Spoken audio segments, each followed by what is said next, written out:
Give yourself a break, because the reason why you haven't fully tapped into your potential is because you had people trying to get you away from your fucking potential this whole time. But you don't have to be a victim to that either. You're just like, oh shit, I see how I was programmed against myself to feel powerless, right? To everybody else's shit because of their own powerlessness. I felt powerless to people who treated me like shit because of their own powerlessness. Fucking let's break that cycle. Fuck that shit. No, I understand how you feel, but I'm not gonna fucking feel that way. I'm not gonna fucking treat myself like that. I'm not gonna fucking give up on myself. Even though sometimes I do feel like it. Sometimes I'm fucking over it. Sometimes I'm tired. Sometimes it's too much. Sometimes I'm too overwhelmed. But I'm gonna keep on showing up for myself. Okay, I'm gonna keep on showing up for myself. That's all that you can do, right? I'm gonna keep on being my own best friend. I'm gonna keep on forgiving myself. I'm gonna keep on showing up for myself. And that's the difference between you and another person, because someone's already given up for themselves and they're running away from that fact. Yeah, okay, maybe there's a part of you that gave up on a part of yourself and then you're sitting with it and you're like, shit, I'm gonna take my power back from that. Okay, and I feel like you're even inspiring people that really hurt you. You're inspiring people that really hurt you, but they don't even know what to do with that inspiration. It's just seething jealousy. It's just seething envy at this point. They don't know what to do with it. They need to take that alchemical fire, fucking break on through to the other side of their own existence to remember their own power. But they're just too consumed by hating on you for the power that you hold that is actually inside of them. But they hate that part of themselves, that pessimist inside of themselves that tells them that they're shit or that they're not good enough because somebody who hurt them, who made them feel like that they couldn't tap into their untapped potential.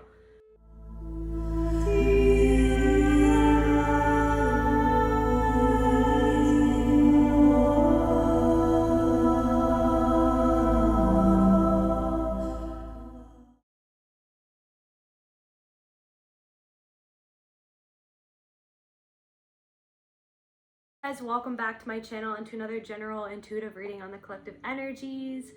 To my returning subscribers, my beautiful soul family, I love you guys so much. Thank you so much from the bottom of my heart for your love, support, likes, shares, comments, your emails, donations, and your presence most of all. It means the absolute world to me, and I'm so grateful and thankful for each and every single one of you guys. If you want to book a personal reading with me or any of my other services, you can go to keltecreatrix.com. And if you're new here, my name is Kelte.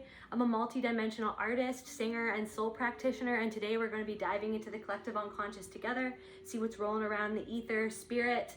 Please allow me to channel what the viewer needs to hear for their highest good and healing, and so it is. All right, what is going on, spirit? What is going on? I'm getting like captain, El Capitan or something, captain. Someone could be the captain of a ship. Maybe someone's calling the shots or someone who calls the shots. Maybe you're calling the shots. There's also something coming through about a grandfatherly energy, or connecting with something that your grandfather did. Somebody could be connecting with something that your grandfather did. Maybe your grandfather is therefore connecting with you, or wants to connect with you, or is connecting with you through the thing that you're doing that connects you to them. There's also something about like getting to the bottom of something, getting down to the bottom of something or someone, or this reading is about getting down to the bottom of something or someone, or some sort of situation that's been kind of on your mind, or that's getting to you. Somebody's getting to you, or something's been kind of getting to you. Or maybe you're starting to finally get something or get someone, or someone's finally starting to get you. Like someone's finally starting to get something. Let's see, what's going on? There's something about getting to the bottom of something. What's going on? Like, it's like a person. I don't know if somebody is like your grandfather. Like this could be male or female. Masculine energy, honoring your energy in reverse. Honoring your energy. Maybe something about a part of you that doesn't always honor your own energy, or that you struggle. Like there's also something coming through of the Tears for Fears song called Mr. Pessimistic. So maybe something about pessimism, or somebody who's extremely pessimistic in your life, or who was extremely pessimistic in your life. Maybe somebody's grandfather leaned more on the pessimistic side of things. Maybe there's something about that. I feel like something about someone's grandfather wants to come through, or maybe this message has something to do with what someone's grandfather wants to say to you. I feel like this person has passed. Or maybe there's something going on if someone's grandfather hasn't passed. Maybe there's something to do with someone's grandfather. Let me just get the lyrics of that song.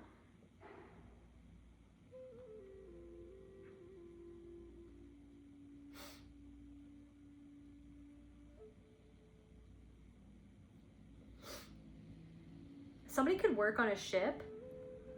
Maybe something about yachts. Maybe something about yacht rock. Okay, so Mr. Pessimist. Don't worry about it. Time will swallow your precious time. Like magic, create the future. What makes a man so fickle? Who put the daggers in those eyes? Was it to learn through dark days of struggle? Was it to burn, to burst all our bubbles? Thunder and rain. Well, the cynical flame, will it heat, stick and blister, thunder and rain? Evangelistic brother should be banging a tambourine. Go wash your hands and fingers till your mind is clean. Washing your hands, so like hands, extension of the heart, because your hands grow from your heart. Go wash your hands and fingers till your mind is clean. Maybe somebody's trying to wash their hands of what happened or what they did. Like, I feel like maybe somebody's brother, maybe something about somebody's brother, like somebody's brother is feeling something, somebody who didn't honor your energy, or something about like somebody's brother, like somebody who didn't honor you, who was quite abusive towards you. Different messages for different people.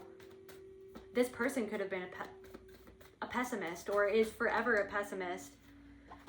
Somebody is struggling with a lack of possibilities. Something about their home, healing energy in reverse. Somebody feels kind of stuck and stagnant in the life that they're living, or something to do with their home situation. Maybe there's somebody who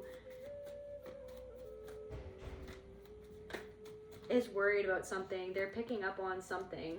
It's not all good. It's all good in reverse. Something is not all good with someone's brother. Or maybe somebody that you thought of as a brother, like this person.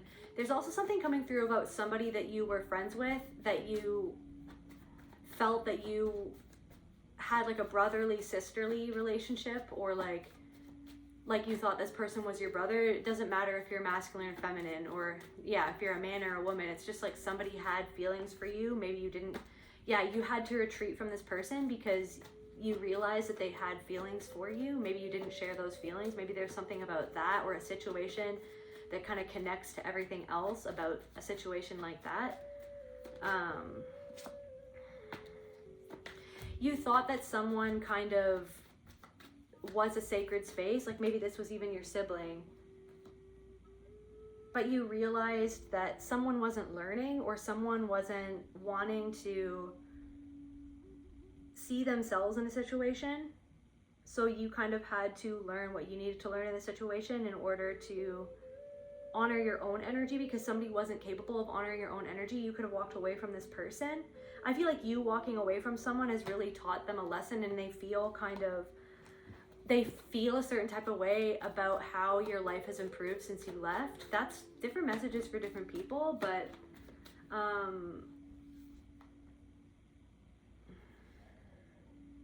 I don't know, does somebody work on a cruise ship or a yacht or something like that? Like somebody works on boats. Somebody's a sailor. I'm getting that song. Brandy, you're a fine wife, what a fine, or like you're a fine, what a fine wife you would be.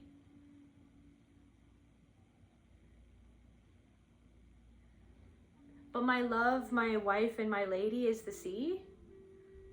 Do do do do do do do do.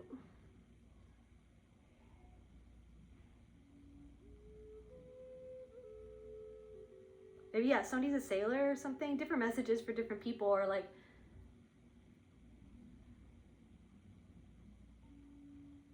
someone's headed somewhere, or someone's trying to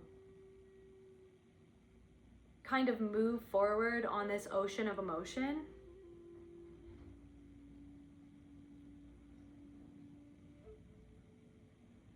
Yeah, Brandy, you're a fine girl. What a good wife you would be. But my life, my love, and my lady is the sea. Brandy used to watch his eyes when he told his sailor's story. She could feel the ocean fall and rise. She saw its raging glory, but he had always told the truth. Lord, he was an honest man, and Brandy does her best to understand.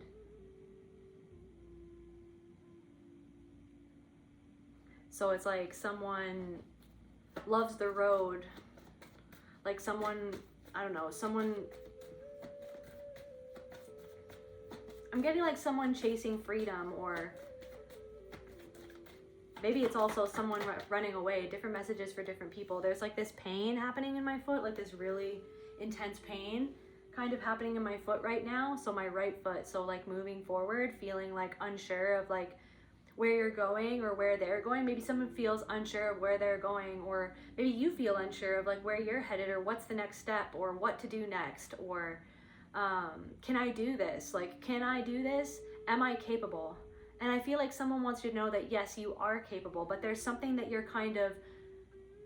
grappling with, something in your mind, like that Mr. Mr. Pessimist in your own mind. I don't know if someone was a pessimist, like the way that somebody talked to you, and it's like somehow, in some way, there's like this voice in your head that rears its ugly head every once in a while and kind of gets into your mind. This way of thinking about yourself, this way of thinking about things, this worry, okay, this agonizing sort of worry that's hanging over your head or something like that. Let me see the lyrics. Was it your fate to sleep like a normal? Was it your fate to sleep like a normal? Time and decay, no man is immortal. Thunder and rain, boredom and pain lit the cynical flame. Will it heat, stick, and blister? Thunder and rain still try to persist in the pessimist, thunder and rain. So clearing some sort of way of thinking about things.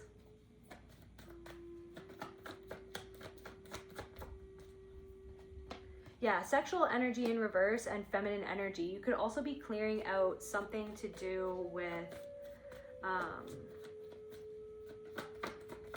sexual energy in reverse. Something that happened, the way that like you shared your body with someone and the way they kind of spoke to you, or the way that you kind of felt used by this person, or something was taken from you. You felt,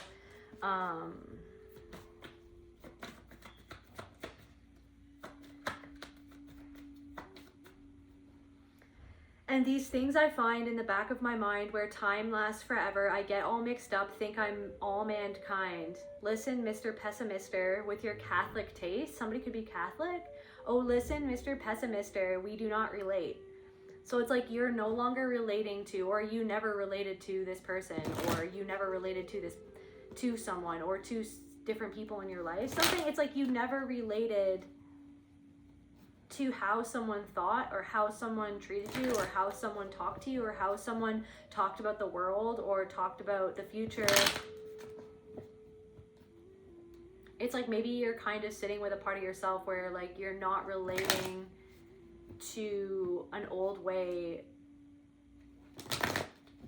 that you used to think about something, or that used to come at something, and you're kind of recognizing that the reason why you went about something a certain way was because of someone else, because it felt normal, or it felt like comfortable. Okay, so but somebody's a pessimist, or something about a pessimist. Maybe someone's grandfather was a pessimist, or maybe there's something about that.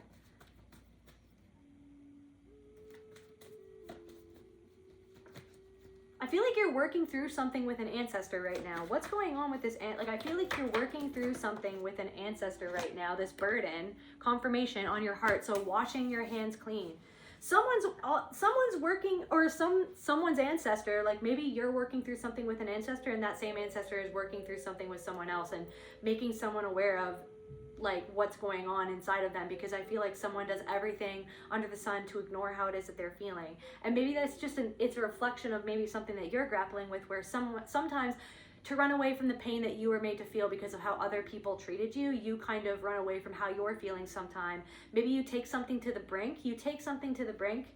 You know what I mean? You take something to the edge. Like, it's like you kind of take yourself to the edge, or there's something about that, or feeling like you want to give up, or feeling like you just want something to stop, like you just don't want to feel like this anymore. But then it's like you're kind of confronting the thing that needs to transform, or the thing that needs, like the thing that sort of like that version of yourself, or that version of like a way of thinking about things in your mind needs to die in order for you to free yourself from something that it's like you're kind of grappling with this aspect of yourself. But I feel like an ancestor is kind of helping you do that. But then also at the same time, I feel like someone is carrying this burden, and it's like they're very pessimistic. I feel like this is different messages for different people. It doesn't mean it's all just energy, but for someone, I feel like it's someone's brother, or maybe it's someone's sister, or maybe it's like someone that you work with. Like, I don't know, somebody's very Jekyll and Hyde. Somebody's very different messages for different people. Somebody works with someone, and it's like there's two sides of them. There's two sides of them.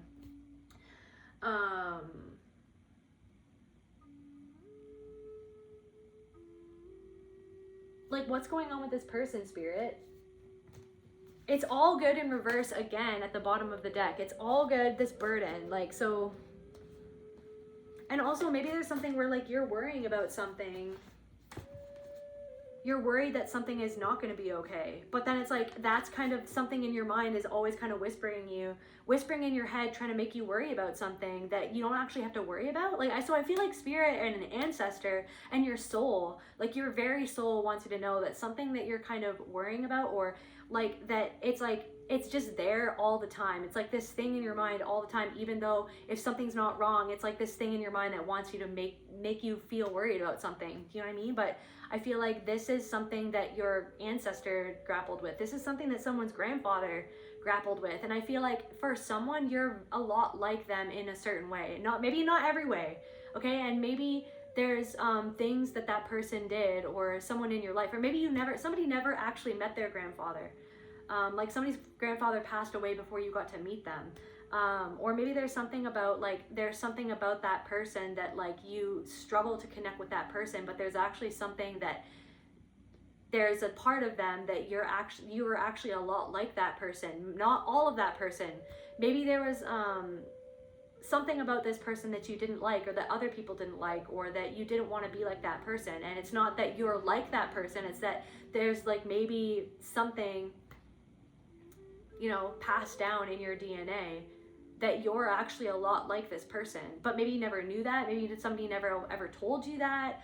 Or maybe, like I said, there was something about this person, like that they did, or the things that they said maybe made you or another person feel uncomfortable. But there's some aspect of their personality, is what I'm trying to say, that maybe was a little bit like you, or some sort of skill that was passed down, or something like your brain, like the way that your brain works, or something like that. Like the way maybe somebody was very creative, or somebody was very like technical, somebody was very intelligent, like it's like somebody's intelligence, or like the way that their brain worked was like passed down to you. And I don't know if you always like connect with that idea or not, but there's something about that.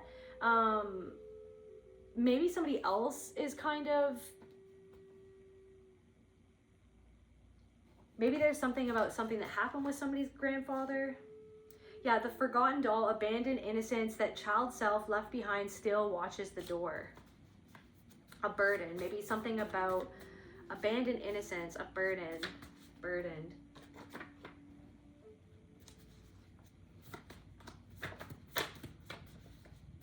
Something, a childlike spirit, joy, self-expression.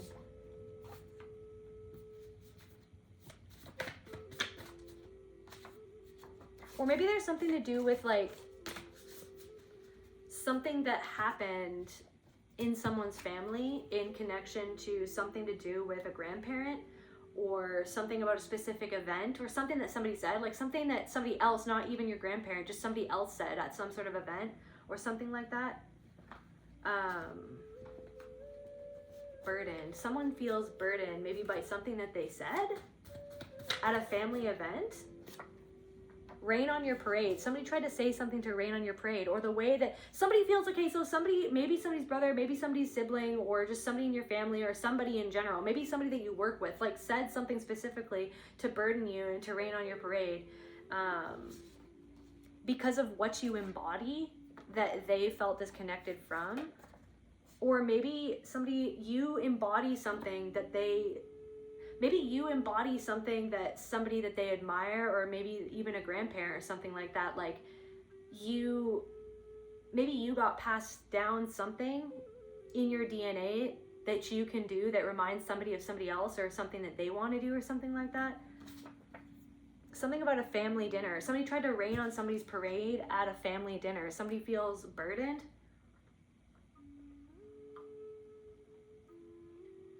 Something that happened or was said at a family dinner. What else, Spirit?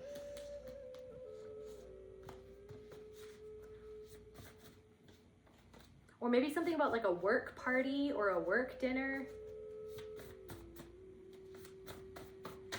I'm getting like somebody is full of shit, basically, to be honest with you. There's somebody like slimy that you worked with, or that you worked for, or somebody's slimy in general, or somebody works with someone and the people that they work with know that they're slimy or that they don't like them. Salt and pepper in their hair. Somebody wanted to take power over your mind. Somebody is feeling burdened because they tried to rain on your parade to take power over your mind. Something is not going well for this person. Somebody's not going well. Somebody is speedily headed into something that is a lie. They think that they're kind of like centering themselves and becoming solid in something, but that something is actually based on a lie, or like they're doing something without any integrity.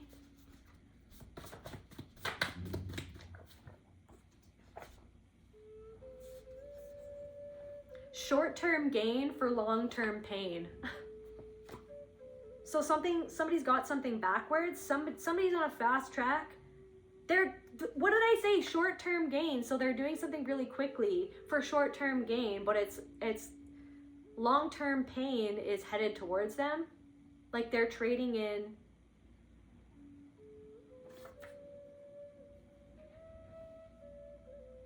This is something you might have to do alone. You had to take back your power over your own mind alone. So there's something about like separating from certain people, or walking away from certain people in order to take back your power over your own mind, because this is what I'm saying. You had people in your life who are extremely pessimistic. Mr. Pessimist, okay? Mr. or Mrs. Pessimist, or several people, male or female, who were extremely pessimistic in the way that they thought about life, and the way that they spoke to you, in the way that they kind of encouraged you to think about yourself in a very pessimistic way. And I feel like you're kind of breaking out of that, but there's also this sadness and this grief that comes from seeing the truth and really kind of just sitting with that. And I know that you do that a lot. Like I know I'm not talking to someone, I'm not, my collective, it's like you've been doing your work for, I want to say like eons, okay, but for a long time. But there is something coming through where it's just like, it's chipping more and more away at, it, because it's like, I don't know if like you're around someone and then the thing that they say or the thing that they do, you're like, so this is the way that it always was. So this is the type of stuff that you always said, but you're more grounded now. So you're more grounded. So like you're so grounded in the truth, you can see when something is just a lie, or when something is distorted, when something isn't fair. Like you've done enough work on your own mind to take power over your mind. You had to do it alone, okay?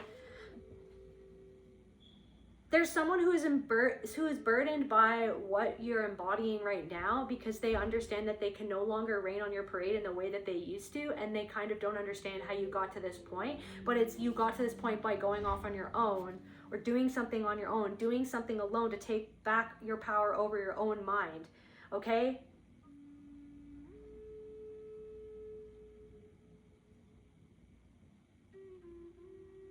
And so you've been going through short-term pain, even though it hasn't felt like short-term, but in the grand scheme of things, it's been like years of turmoil to go through things and to sort through and unpack all of these things in your own mind and your own past, what happened, for long-term gain, okay? But meanwhile, someone's on the fast track headed towards long-term pain for short-term gain. So that's the difference between you and someone else, or you and a sibling, or you and this person from the past. There's also something coming through about someone that you went over to their house and had dinner with their family. Like this could be like an ex-best friend, or like an ex, just in general, someone that you were friends with, or something about like I don't know if you went to a coworker's house to have dinner with their family or something like that. Some different messages for different people, but that person could feel burdened because of the way that you have progressed in your life, the way that your energy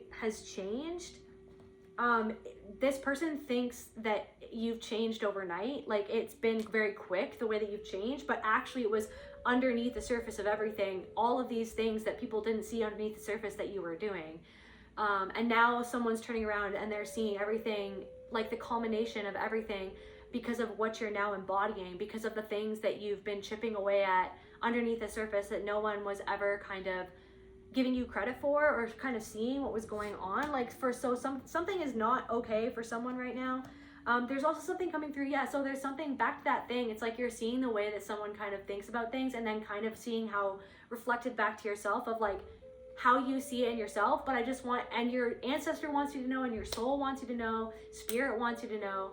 Okay, so basically the fact that you can see how someone is talking and look within yourself and search within yourself and see how sometimes you can talk to yourself that way, that in and of itself, that awareness is your power. That awareness, like that's huge, because there's somebody in your energy, or somebody that you've been around, maybe even multiple people, who are not necessarily even aware of and will not take accountability of the things that they do and the way that they are and the way that they think about other people and themselves. So just the fact, so there's something about that where it's like you're kind of seeing something in yourself and you're kind of sitting with it. You might not feel the best about how you kind of think sometimes, or it's like something like falling down some sort of rabbit hole, or it's like you're trying to fix something that is like this drain on your energy, or like this way of thinking. It's like it just sucks your energy. It's just like this open wound that just sucks all your energy out of you, or something like that. There's something about that.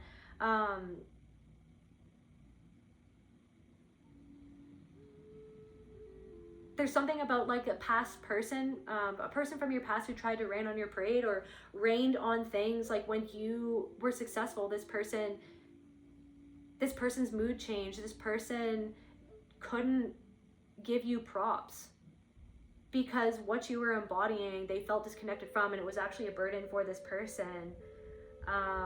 There's something about like this person's foundation, or where they live, or there's something going on, and it's just like somebody's not seeing the truth about something. But then why do I feel like when you were in this person's, I don't know if you're in this person's life or not, but you can see something that they don't really want to see. You can see something that they don't really want to see. I feel like this is the person that you had family dinners with. What's going on with this person? Can we get some, what's going on, Spirit?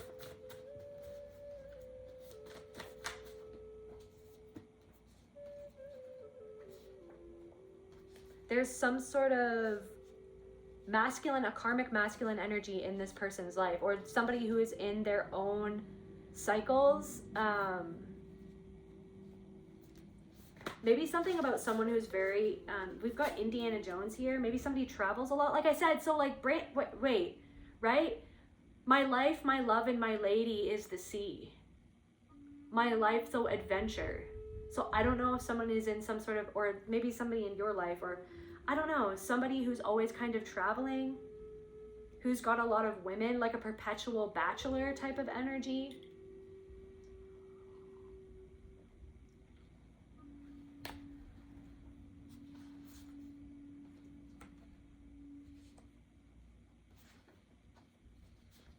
Changed my mind from why do people treat me like this to why do I allow people in my space to mistreat me. So I feel like somebody in somebody's life is like mistreating them.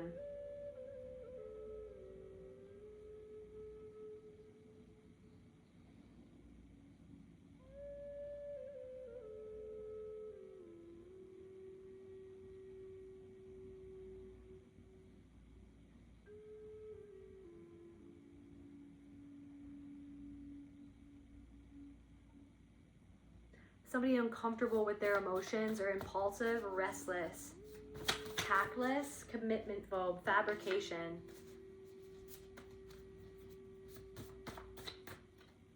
So some sort of someone,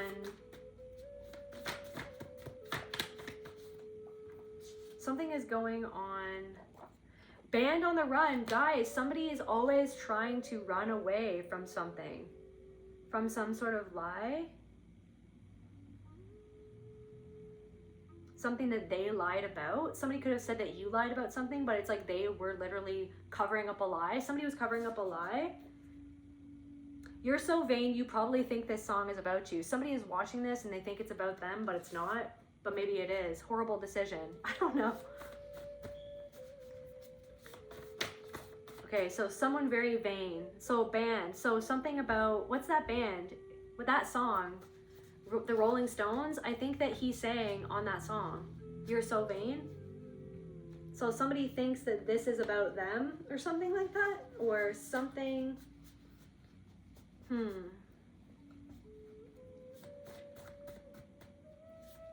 So someone is very burdened by the fact that you took back your power over your own mind and you won't entertain them anymore.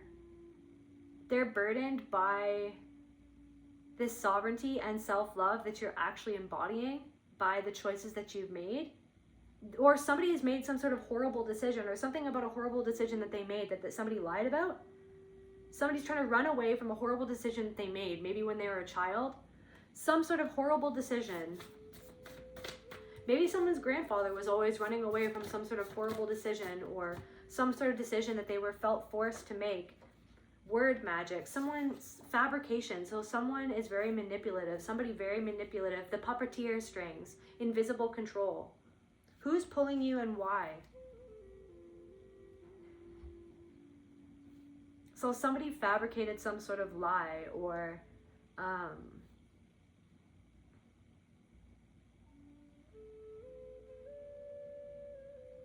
it's like there's something about like confronting, there's something about something that happened where I don't know if there was alcohol involved or some sort of substance, and then it's almost like something was said or done, and then I don't know, like there's something of like you kind of speaking the truth or sticking up for yourself, or kind of not going along with something and really kind of like digging your heels in and honoring your own energy and saying what needed to be said, and then this person running away, like somebody kind of running away, somebody kind of trying to punish you by leaving and by like abandoning you, by abandoning it all or something like that. Like, so unable to take accountability of like what they do and how what they do affects you emotionally, spiritually, psychologically, and or physically.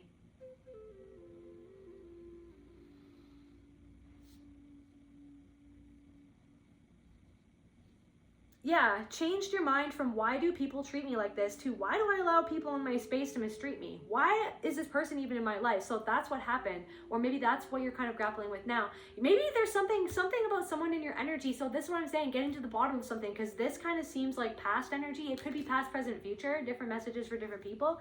But it's like there's something of like there could be somebody in your life right now and you're kind of just like having second thoughts about them, or you're kind of like, what is going on here? So I feel like this reading, it's like, what is going on? So, okay, so there's lots of things happening in this reading, but there's also something coming through of someone presently in your life. And I don't know if you're having second thoughts about this person, or you're just generally confused, or you kind of don't know how you feel. I feel like it's a mixed bag. Like there's something for someone, it's like you really like this person, but then sometimes it's just like, what's going on here? Like, why do they treat me like this? Or why did they say that? Or is this good or is this bad? Like there's something about that. So I feel like we're gonna get to the bottom of that in this reading, but I don't know. So band on the run, someone's trying to run away from a horrible decision that they made, or a lie that they told, or a lie that they stood on that lie as if it was the truth, and they're always trying to run away from the horrible decision that they made.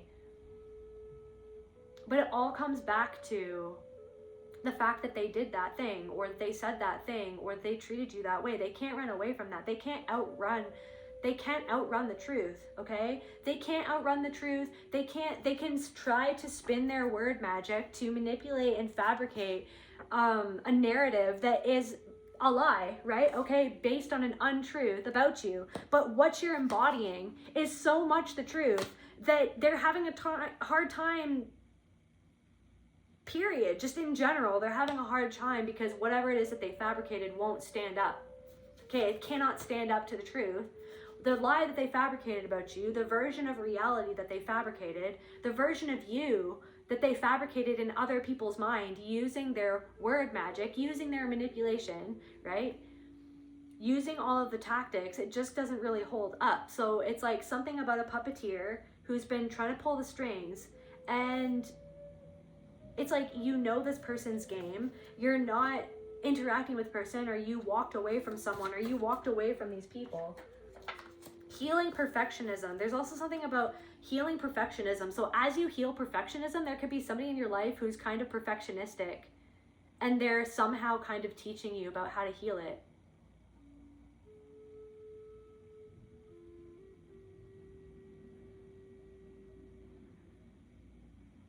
It's like how somebody, you could work with this person, or someone's in your life, and it's like how they kind of treat you sometimes might be a reflection. It's not your fault, but it's kind of showing you, okay, so this is a reflection of the thing that you're kind of healing at this moment, of like how you kind of talk to yourself, or the standards that you set for yourself, like the taskmaster in your own mind that's a little bit pessimistic. The way that somebody talks to you might be, maybe for some people, be mirroring like how you kind of were programmed to talk to yourself, where it's like somebody could be more pessimistic than uplifting.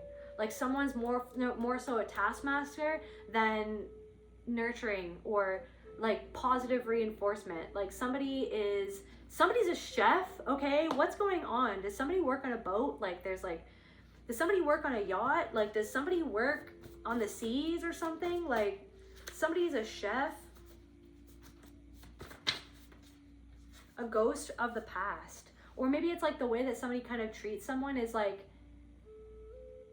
it's like something, a ghost from the past. So something about like where somebody used to work, or something about something about somebody who you used to work with made you feel like that you weren't valued at that job, but it's because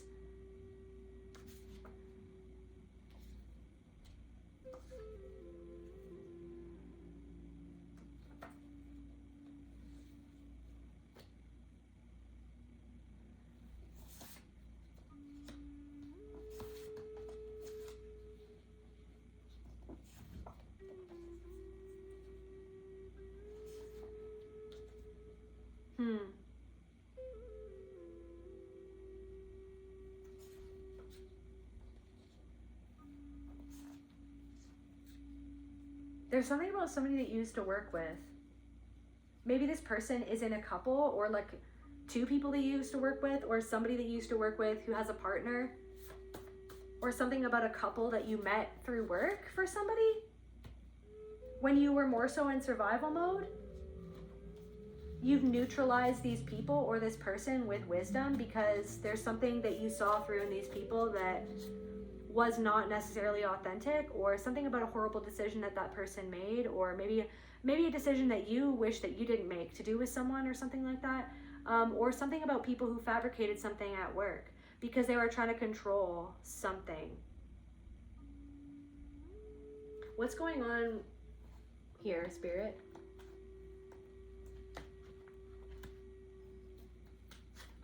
Clarify ghost from the past, Spirit. Clarify ghost from the past. Maybe there's something going on at someone's work, like maybe your siblings' work, or wisdom keeper in reverse. Ghost of the past, wisdom keeper in reverse. Neutralizing your opponent with wisdom. So wisdom keeper. So someone did something that was not very wise, but maybe they wanted to act like that they were the wise one, like they looked down at you as if they knew more,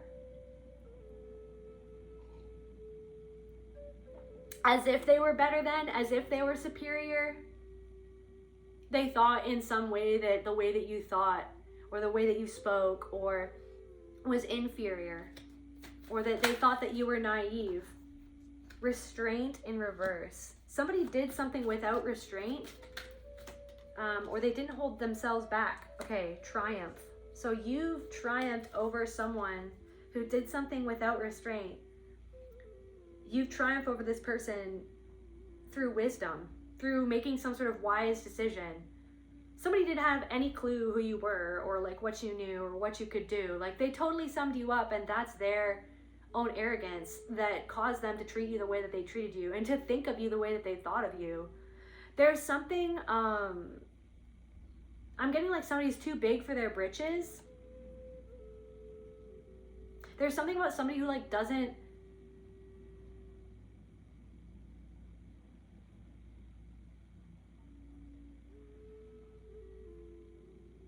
I don't even know, I was gonna say do much, but I don't know why. Like somebody who doesn't do much, or like somebody who doesn't pull their weight, or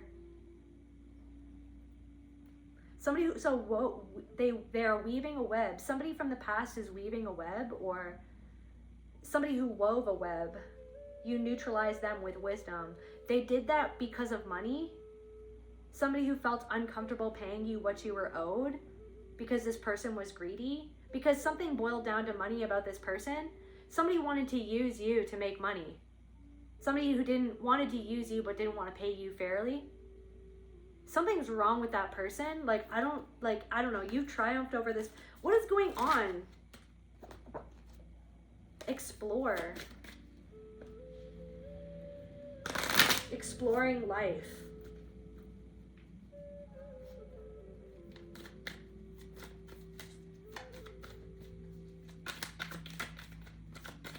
Somebody who disappointed you has turned around and seen that you're actually exploring different aspects of life or different aspects of your mind, different aspects of your soul, that you've become more self-confident. So someone sees that you exploring your own cave, your own darkness, your own shadow, all those things that are so tough to explore because they force you to reckon with yourself, okay?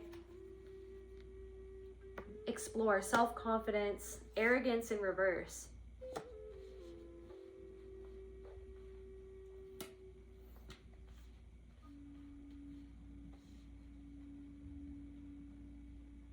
I'm getting like something is not all in your head. Something is not, I don't know if somebody tried to make you feel like you were all up in your head, or you weren't grounded in reality. Like this self-confidence wasn't grounded in reality, but it actually is. What's going on with these people?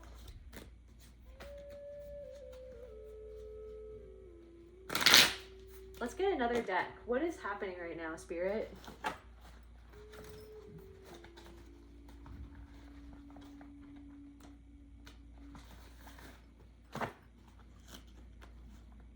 What was this web? They are weaving a web of lies. Or something that wasn't true, that was spun out. Greed, oh my God.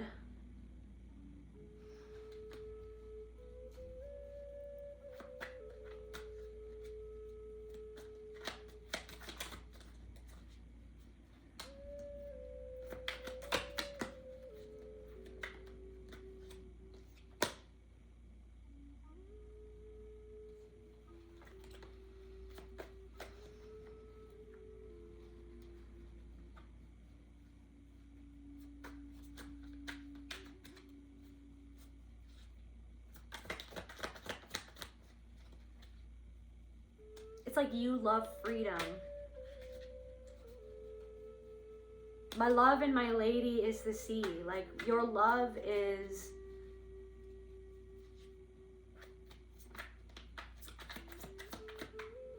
your love runs so deep.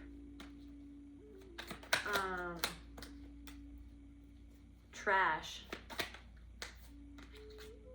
Witness. So something about someone who witnessed someone treat you like trash is witnessing something about you. Somebody who didn't have compassion for you, compassion in reverse. Something about their choices. Somebody doesn't like the choice, they're blocked. Flow in reverse, choices in reverse, compassion in reverse, witness. Somebody who witnessed somebody treat you like trash is witnessing you while they're stuck with some sort of choice that they made, a horrible decision that they made, that they've been trying to run away from ever since, or somebody wants to run away from something or someone. It's like somebody got in a relationship. I don't know if you witnessed somebody get in a relationship with someone, and it's like the way that they talked about this person, and it's just like, this person, like, I wouldn't, it's like if someone knew the way that somebody talked about them at work or something like that, then this person wouldn't want to go out with this person. It's like, I don't know, you witnessed something about somebody, I don't know if you witnessed somebody treat someone like trash, like behind the scenes, or like you said, like somebody said something about somebody else, and you were kind of just, you witnessed how this person talked about their partner behind their back, or you witnessed how this person like came at someone like in a predatory way or something like that. There's something about that person whose flow, like they're stagnant. I feel like they're completely like disconnected from their own joy and their own freedom, and they feel like that they have no other choice. And this person doesn't have compassion for someone else, and I feel like you already knew that or something like that. It's like what you witnessed, it's like it was what it was, and it was what you saw. But then it's like everybody around you felt like no one else saw what you were seeing, and no one else saw through this person the way that you did. And then you were left feeling like you were crazy, or you were left feeling like what is going on here? You know what I mean? It's like you felt like that you felt too much, or like other people said that you felt too much, or that it's like there's something about like somebody denying like who you are, or denying something that of your experience, but then turning around and using that experience that you were saying that they denied against you. It's like you being like, this is my experience, or this is, you know what I mean, what I struggle with, and then someone saying you don't struggle with that, and then behind your back this person saying to somebody else, I think that this person struggles with that. As if you don't already know that, or if you didn't already say it, but they had to dismiss you anyways. There's something about that. There's something about someone that you work with that was very dismissive, and there's something about this person's life, and I want to know, we're getting to the bottom of this. There's something going on in someone's life, and it's like they feel disconnected from their freedom. They're I don't know, they're witnessing something, somebody who wears masks a lot or something like that. There's somebody who's currently being treated like trash, and they have no choice but to deal with that or something like that, or they treated other people like trash, or somebody is getting something that they dished out, like something transformation fire, something, someone's ship is on fire, like someone's ship is straight up on fire, red flag, abuse, someone's ship is on fire, people are seeing that someone is a red flag, or some way that they act, it's like it was a red flag to you and it was abusive. Accomplice, something about an accomplice,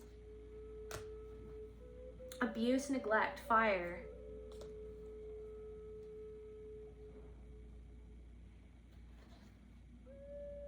Like someone, I don't know if there's somebody in your life, and it's like there's somebody in your life and you're like, are they in the wrong? And you're there, I don't know, there's somebody in your life and you feel a certain way about this person because there's some sort of red flag. There's some sort of red flag. They could have some sort of accomplice or someone that they do something with, and you had a red flag around that person, or there's some way that you feel about someone and you just feel off about it. You feel off about it, but then you're like, I don't want to feel off, but I do. Frick. It's like, oh my God. What is going on here? I don't know if a part of you feels like there's like this secret part of you that's like, I just don't want this to be what it is. I don't want to think that this person could betray me. I don't know if this person, like, I feel like there's someone in your energy and you're like, is this person abusive? And I feel like something about, somebody feels powerless to something. I don't know. So something about disrespect, or that it's like something about the way that this person disrespects people or has disrespected you. We're going to get to the bottom of this. I'm getting like digging a hole into the ocean. I don't know what that means. Maybe somebody's like on an oil rig or something like that. Like somebody works in an oil rig, digging a hole into the ocean. It's like you're digging a hole and all the water is going to rush in anyways.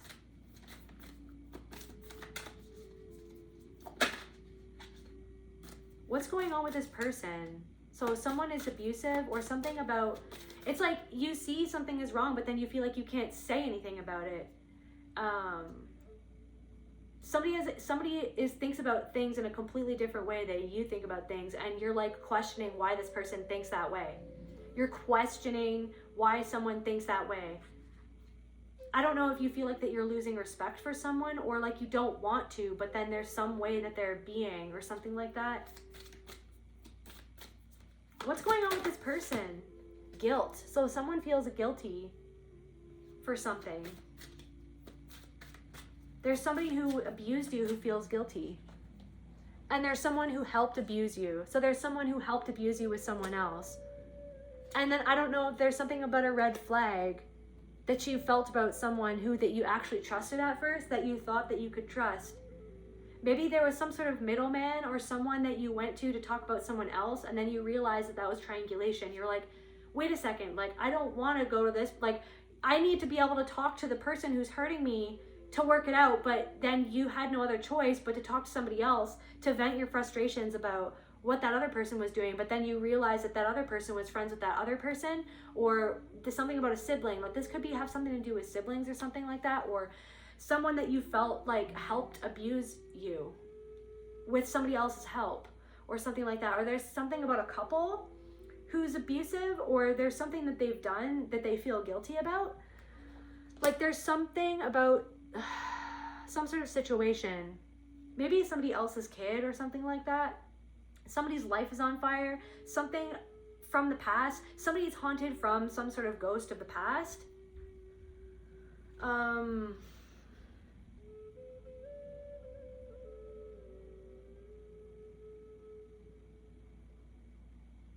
Somebody can dish it but can't take it, and you can see that about something and someone in a certain situation. It's like you're like, you want to bang your freaking head against the wall. There's something about that of like literally taking something out on yourself, like physically having some sort of like neurodivergent meltdown where you literally physically hurt yourself because you are so overwhelmed by everything that's going on.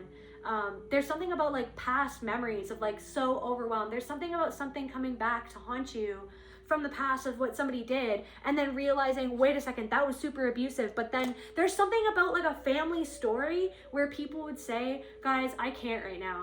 There's something about like a family story that like people would like every freaking Christmas or every holiday, you know what I mean? People in your family would say a story as if it's hilarious when actually it was abuse. And then it would like you be the butt of the joke. Oh, remember when we did this to you? Isn't that so funny? Yeah, no, that was fucking abuse actually. But okay, but I'm the butt of the joke? Okay, but we're all laughing about the fucking thing that traumatized me to like normalize it so that I feel fucking confused, so that you end up feeling fucking confused of like, wait a second, that was fucking super traumatizing, super scary. And it's like you're having like realizations, or you had realizations. Or there's something about this where you're just like, wait a second, this is how my mind was fucked against me by making me confused as to what something actually was, and then feeling like someone laughing along with it. So it's like, so you're laughing along with the fact that I was abused by somebody. It's like somebody's parent, like laughing at that freaking joke or laughing at that thing that happened, you know what I mean? As if they couldn't have stepped in and stopped it. Do you know what I mean? There's something about that. There's something about like two siblings in cahoots. There's something about like something, I don't know, and then you were silenced. Like, oh, this is hilarious. So any feeling that you have about what happened based on your experience of it is silenced, and we don't want to hear it because we're reframing it as if it was a fucking joke when it wasn't a fucking joke. Like when it actually wasn't a fucking joke though. So like wasn't okay what they did. Like, so if somebody actually feels guilty for what they did, because I don't know if you stepped away from someone and it's like somebody feels seen by you. Somebody knows that you fucking see it all. You're not seeing it from the ho ha ha, that's so funny. Oh ha ha, see, like the way that we framed it so that you would see it, so that we could sidestep our own guilt, so we wouldn't have to feel it.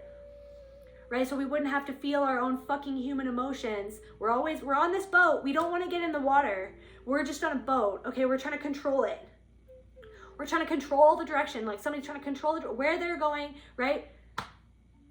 They're running away from the thing that they love the most. Somebody's running away from the thing that they love the most. Just like my love My life and my lady is the sea.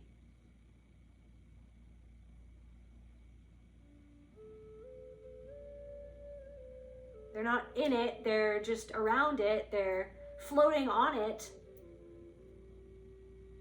trying to control something that's getting away from them, and there's somebody set their boat on fire, okay? I don't know, there's something also about someone's sibling. There's somebody in your energy, and it's like this piece that you have in a commitment or partnership or a marriage or a relationship or a friendship, or like this piece that you have in your life. It's like somebody feels a certain way about that. How does this person feel?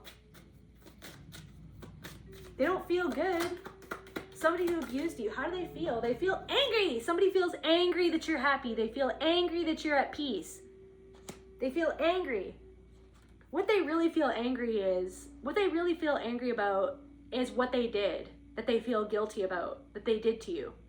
Somebody really feels angry that they were abusive towards you.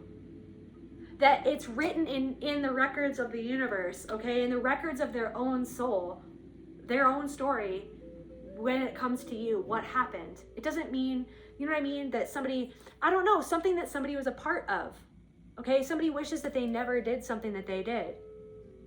There's something about like somebody in this person's life, it's like they're trying to, it's like people, it's like no matter where they run, something ends up being exposed about like who it is that they are by the way that they treat people. So it's like they're always trying to run away to the next thing, like to the next boat, to the next job, to the next construction work site, to the next, I don't know, to the next job, to the next whatever. They're always trying to run away from themselves and how they act, because then people start to realize that this person, there's red flags in how this person treats people, or I'm getting like how this person treats women or how this person treats men. Like there's something about like this person has gone somewhere and they're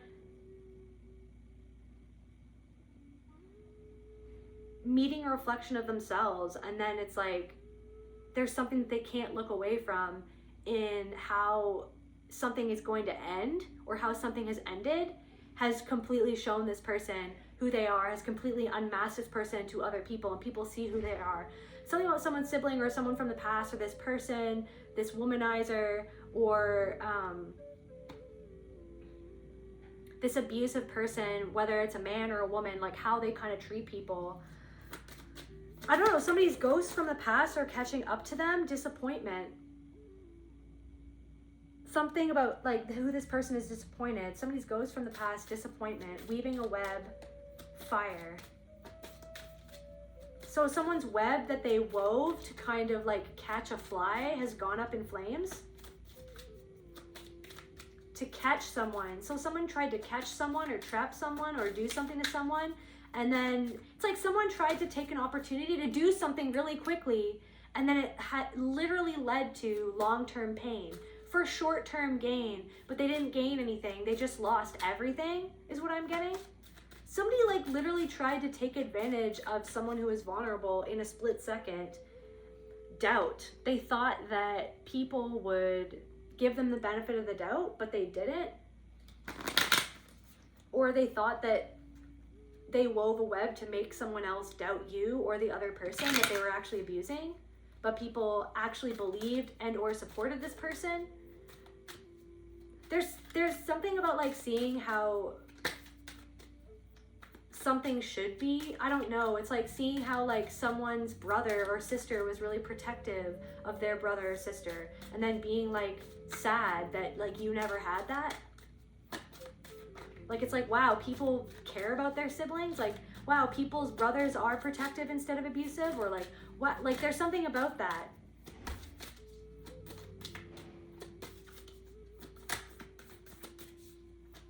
So, okay, so someone's trying to run away from something, or something about a couple. What's going on with this couple? Blame. Some couple is trying to blame someone else for something that they actually did.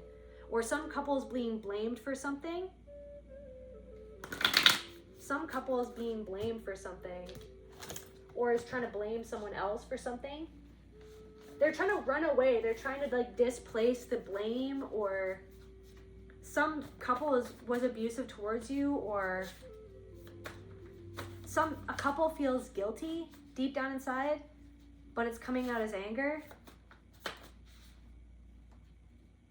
Some sort of couple wants to hit the reset button. Knowledge in reverse. There's something, the way that someone is thinking about something. Integration in reverse, matriarch in reverse. Somebody's trying to control.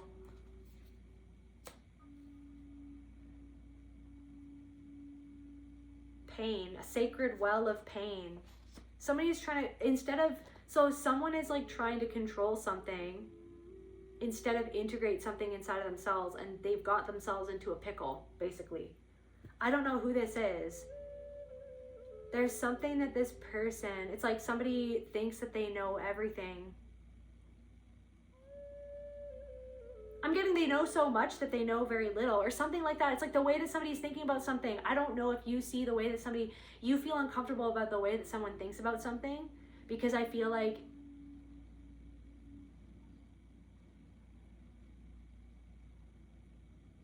someone is losing sight of something very important and overstepping something because of where they're not integrating something inside of themselves and their own issues of control and power.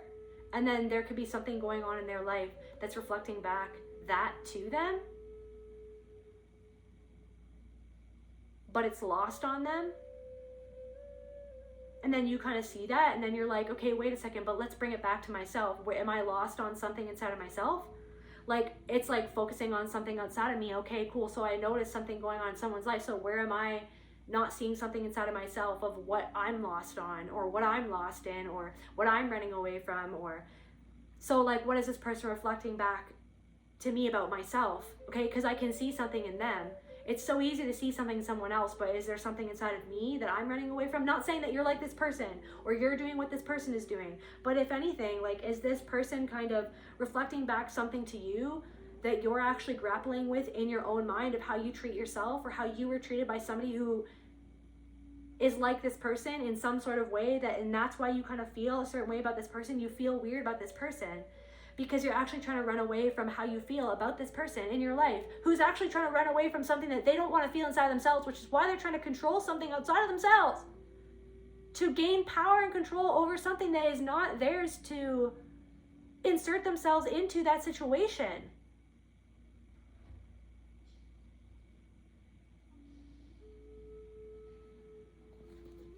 Somebody thinks that they're doing the right thing, but they're not.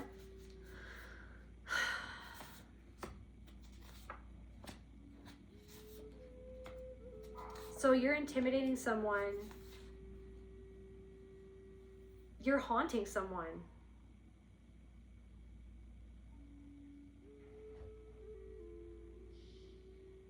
Something about what you can do, or someone seeing what you can do or what you've done, or someone who is always like, look what I can do, look what I've done, look what I'm doing. It's like, you know what I mean? It's like, it was never about you, or something like that. Or there's also something about like trying to, it's like, there's literally something about like trying to say something about yourself and then that person not caring. And then that person telling you about themselves and never asking about you. It's like the patterns are a lot, okay, and they're all in your face. But then at the same time, you're like, okay, so then that's who that person is. So, okay, so that person is never going to be what I need them to be. So what do I need to give to myself? Because this person is just reflecting back to me what I don't always give to myself and what I'm hoping to get out of them. But no, they're reflecting back to me the way that I treat myself, by the way that they won't give me something that I'm not giving to myself. Do you know what I mean? So it wouldn't bother me as much if I just was there for myself. Do you know what I mean? The way I needed to be there for myself, the way that no one was ever there for me. And it's hard to see how someone can't see something, but then I'm here to tell you, collective, that you're the one that's seeing it.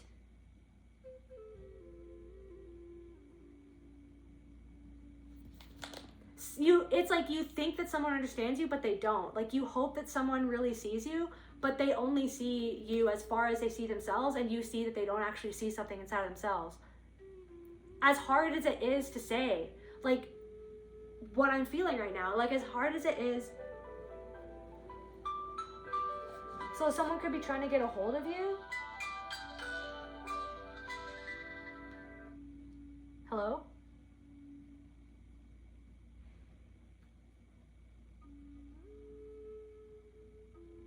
Anyways, so somebody's trying to get a hold of you. Sorry guys, I thought that was the dentist, but I guess it wasn't. So, okay, so someone's intimidated by your power. Spirit, please help us get to the bottom of this. Different messages from different people. I don't know, so I feel like this person... I don't know if there are people from the past who are literally coming back around to try to harass somebody, to be honest with you. And something has to do something with money, or some sort of horrible decision was made because of money and people feel guilty about that. People feel guilty about, there could even be people who feel guilty about somebody else's horrible decision to do with money. And it's like they want to bump into somebody, or they want, I don't know, somebody is just not getting it. Somebody is just not getting something. But then it's like, this is what I'm saying. It's like somebody is not getting something, but then also somebody else is not getting something either. Somebody feels like that they made the wrong decision.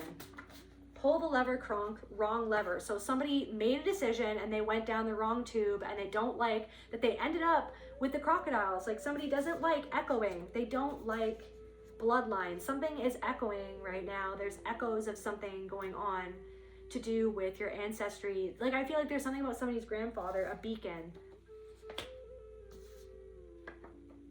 They're competing with you.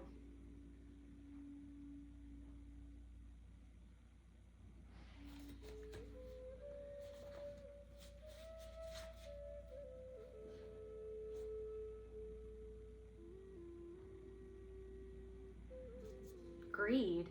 So something about someone who was competing with you because they thought there wasn't enough pie to go around, because they forgot that they are the pie. Okay, they are the knife, they are the slice, it's like they're everything, so there is enough pie to go around, but they didn't see that. So someone was in a lack, something about someone in a lack mentality is haunted because you have become this beacon of light, and it's like your truth is shining on their own greed and their own lack mentality and their own attitude. Like somebody is grappling with their own shitty attitude. Like that something could have happened where it's like you reacted to something. Okay, there's something about that too, where like maybe you reacted to something and you're kind of grappling with your own reaction and how you don't want that to be your own reaction. And you're kind of sitting with that. And so there could be a lot of emotions coming up because of that, because maybe there's a way that you acted that wasn't how you want to act, or how you reacted, but it's because something was like there's something about being dismissed. Okay, there's something about feeling dismissed by people, feeling unseen, and then thank you, Spirit. So there's something that happened where like you felt dismissed by somebody, maybe somebody at a store, somebody that you were working with, and you could have had this reaction that felt over the top to you, or just felt like it came like a bat out of hell out of nowhere, and it's like you've been sitting with like, what was that? And I'm here to tell you, it's because you felt dismissed by somebody. And it's the way that you felt dismissed when you were younger, how your feelings didn't matter, how your feelings went unseen, how you went unseen. Do you know what I mean? How somebody so flippantly just brushed you off and treated you like you didn't matter, right? That your feelings didn't matter, that how you experienced something didn't matter. Oh, haha, it's just a joke. Or it just doesn't really matter that much. It's like this person, somebody actually feels bad that they made you feel, that they elicited anger from you. So somebody did something, somebody treated you in a way that was shitty, but then like you ended up looking like the bad guy because you got upset about it, about their shitty treatment. And then I feel like maybe you felt like that you took it on, and then you felt weird at the end of it because you were just like, but my anger was justified because of the way that this person dismissed me. But then I end up looking like the bad guy, and then I end up apologizing or something like that because, do you know what I mean? So then I end up owning it, because this is the exact thing that happened to me my whole life, where somebody abused me to the point of me getting angry and me reacting, and then feeling indignant when I get upset, and then me having to apologize for the fact that I got upset that they were dismissing me all along and acting like I didn't matter and being condescending. Do you know what I mean? So there's something like that going on, and then it's like happening so that you can kind of sit with all that and be like, what the fuck is happening right now? I don't know if something's happening where you're like, what the fuck is even happening right now? Like that's what is, so that it's like this, I don't know. Okay, so something that you're integrating. It's just something that needs to be integrated, and that's okay. You know what I mean? Sometimes you're going to react to things because you have CPTSD, and then you sit with it, and then you let that be your teacher. You're like, okay, so this is, I understand what this is, and this is not how I want to act. This is not how I want to react. It doesn't sit well with me. I'm going to take ownership for what I need to take ownership for, and just sit with what really happened, because somebody is never going to take ownership of it. Somebody's never going to admit what happened. Somebody's never going to admit what they did. You know what I mean? If they do, it's going to be like a half-assed admission, okay? It's going to be a half-assed apology that's a non-apology, and they're just going to keep on doing the same thing over and over again. So there's something about that. Perfectionism. There's something about that. I don't know. It's like there's something like you hold yourself to this high standard because you only ever got a semblance of love when you were what somebody else deemed to be perfect. When you like acted perfectly, when you performed perfectly, when you made someone feel perfectly happy, when you made somebody else feel perfectly seen, perfectly loved. There's something about like hanging out with your mother or a father and then just being like, this was my experience, and then being like, this was my experience in my childhood. It's like, so it's never about how I felt. So it's like literally somebody literally dismissing how you felt and then making it about themselves. Dismissing how you felt, ignoring what you say, and then making it about themselves. And what spirit and your soul and your grandfather wants you to focus on right now, different messages for different people, is so who else in your life, when you say how you feel, then all of a sudden they make it about themselves? Or they kind of dismiss it or just like brush over it and then make it back about themselves. So there's something about that pattern. There's just to be aware of, just to be mindful of. Why you're around certain people or why somebody elicits the response that they elicit. Like, why does it make you react? Like, why does it make you uncomfortable? Because you're kind of seeing, it's like they're there so that you can see what you were always up against. Because shame. Because somebody does something or does things to avoid their own shame and their own guilt of how they make other people feel because of their own selfishness. So you are the type of person that can sit with your own shame of how you made another person feel, maybe because you reacted to something or because maybe you flew off the handle or maybe you had a CPTSD reaction to something and it's like you felt like somebody didn't deserve your explosion, and then you go and you deal with it and you take ownership, you take accountability, you go, I am sorry that I made you feel that way. This is how I was feeling. I was having a bad day. It doesn't excuse it. I'm sorry, trying to make amends. Like, that's who you are. And I feel like your ancestors and your soul and your spirit, your heart, you know what I mean, wants you to know, like, that's who you are. You go over the top sometimes in a perfectionistic manner to try to like make up for what happened or what you did when you were having a bad day or when you had a reaction to something, right? Because of a trigger.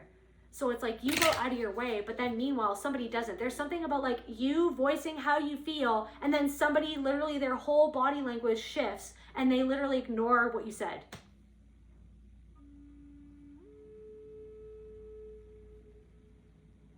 And that's a red flag. And then you're seeing it and you're like, oh, okay. But then you're like seeing what it is trying to pull inside of you. And you're like, yeah. So that's the way that I was always controlled through guilt by this person. So this person trying to make me feel guilty for having an emotion about what they did that they should feel guilty about for how they made me feel. It's because somebody can't sit with their guilt that you're trying to tell somebody how they made you feel by what they did and what they said that they do over and over and over again. I don't know if it's like, you know what I mean? But when you try to voice how you feel, someone can't sit with their own guilt of how they made you feel. They cannot own it. So that they dismiss it, they ignore it, and they try to center it back on themselves. And like, there's something about that. There's something about that. They can't sit with the fact, like somebody just cannot and will never sit with the fact that they were abusive towards you. Like somebody literally acts like they're so disconnected from it when they were the one that was pulling the puppet string all along. There's someone who literally sits back, it's crazy the way that you see everything, okay? And you just see it all for what it is. And there is a freedom that comes with that. So you're grappling with the freedom and the burden. It's a burden to be able to see so freely the strings that were installed within you and pulled to try to stop you from the very freedom that you hold by being able to see the way that you were trapped for years. But so it's like you're holding the burden and the freedom at the same time. And you're seeing that you don't have to be burdened, but sometimes you are. There's something about that. It's like you're learning how to see through something to the point where you don't take it on anymore as if it's yours, or as if it's your fault, or as if there's something wrong with you, or as if there's something that you can try to do to turn yourself into a pretzel, to freaking twist it into something that it isn't. It just like, it was what it was. It always was what it was. And you never had to feel the way that you felt. Like, in a way, you felt how you felt, or you were made to feel how you felt, so that you could learn how to not go there with yourself, so that you could see how people do things in order to control you.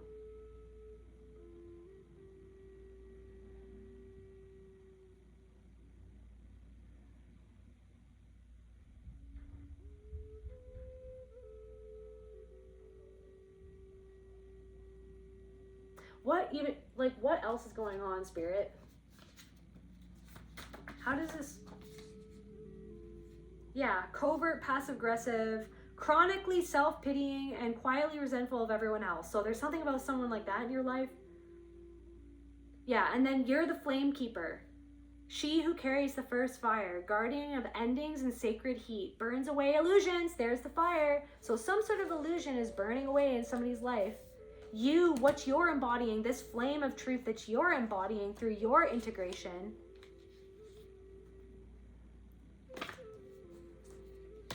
is like a fire that's sort of purifying some sort of situation, if only in your own mind, but your awareness of it in someone else is like really turning up the heat in people's lives.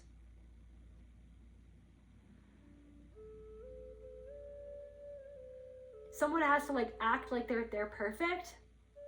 And that's what I'm saying, is that your soul wants you to know that's not who you are. That's somebody else, right? So then something in your voice where it's like you expect it to be perfect. You have to be this, you have to be that, you have to, you know what I mean? That's somebody else's voice. That's not you. You can accept when you're not perfect or when you make a mistake. You know, somebody can't accept that. Somebody's never apologized for anything in their life. You know what I mean? Somebody in your life has never apologized for anything in their life, ever. Like, because that's how fragile their ego is. They can't accept that they're not perfect. Like, there's something about that. And I don't know if somebody's grandfather affected someone that way. Maybe someone's grandfather was a perfectionist and it made somebody's parent a perfectionist or something like that. There's something about that. I feel like it's like your grandfather was controlled by this in their own mind and you're kind of breaking out of it, and your grandfather is actually like helping you in some way in the spirit realm, helping you do this. And he's witnessing you take out the trash that he could never take out. Take out the trash that he could never fully face, to release, to confront inside of himself, right? And it was passed down to you. Do you know what I mean? It's like somebody still deals with that in their mind. Some sort of patriarchal influence in their own mind. And that's what you're embodying this flame, right? The flame keeper. You are this flame keeper, burning away illusions. And there's something in your life that it's like it's an illusion of a friendship, or it's an illusion of something that it's not. It really isn't. And I feel like deep down inside, you know that it's not that. There could be several things that you're just like, I don't know what this is, and I just feel uncomfortable. And I feel like, don't beat yourself up. It's just like, sit with it. It's there. It's an aspect of you reflecting back to you something about yourself. And you ultimately have the choice of how you want to proceed and how you want to move forward. What boundaries you need to commit to inside of yourself. What's going on? So this illusion. Okay, transformation through destruction. So something destructive is happening in someone's life. Because of what they did. Somebody who feels guilty for deep down inside. Yes, because they're starting to see something for what it is. Somebody's going through, so the way that somebody used to think about you, that used to uphold how they abused you, like, this is what I'm saying, like, the lens that they saw things through. Oh, haha, it's just a joke. The way that we framed things, right? The way that we framed the collective, the way that we framed what we did to the collective. Like, they were looking through a protective and filtered lens at you, but it's something your truth, what you're doing or what you're saying or how you are, literally just your energy in general, the work that you've done on yourself. It's like where they have not integrated something inside themselves, it's like you are this flame keeper that's burning through this illusion, like that they cannot unsee what they've seen now. They're starting to see what it was that they did, what it was that they had a hand in. They're starting to see their own red flags, right? They're starting to see like what you saw, what somebody was doing was a huge red flag. Like, so somebody is sitting with their own red flags, and it could be like there's something that's coming to a head because of how other people are kind of like making this person aware of like how they are and what they do, and it's somehow reminding someone of you. Somebody is facing challenges at work with younger people or something like that, or there's something about someone that you work with that's younger than you. Something about your grandmother, how your grandfather treated your grandmother. Cult vibes. Maybe somebody was a cult, or it was kind of like this narcissistic, power, fear, pain, and control. Okay, so power, fear, pain, and control. Those patterns of power, fear, pain, and control. So you're breaking out of that inside of your own mind. It's because you're afraid of something, but you don't need to be. Constantly afraid of this thing that it's like something is ramping up, but it's because it's losing control of you, because you're taking back the power, okay, that something had or someone had or a pattern had over your mind, because you are the flame in and of itself. The flame is God, source, spirit, universe, creator, and that flame is you. And you see the illusion of some part of your mind and that somebody had over your mind and the way that they programmed that inside of you. So you're seeing the way that something still has a hold of other people in your life and how it's losing a hold of you, but then something is like a mind attack where it comes back to attack you, to try to make you fucking afraid, to get you back in line, and you're sitting there like this burning flame with yourself being like, fuck that pattern. No, I actually have the choice, okay? I actually have power over my mind. Thank you very much, because I'm not going to live my life constantly thinking this way. Okay, and you're so like aware of something that's going on. The black liquid mirror, a mirror that reflects everything except your own face, a deep void of identity. The black liquid mirror. A deep void of identity. There's something about someone who has a deep void of identity. Somebody's always searching, like, my love is my lady in the sea. It's like they're always searching for their identity. It's like a black void. Okay, so somebody...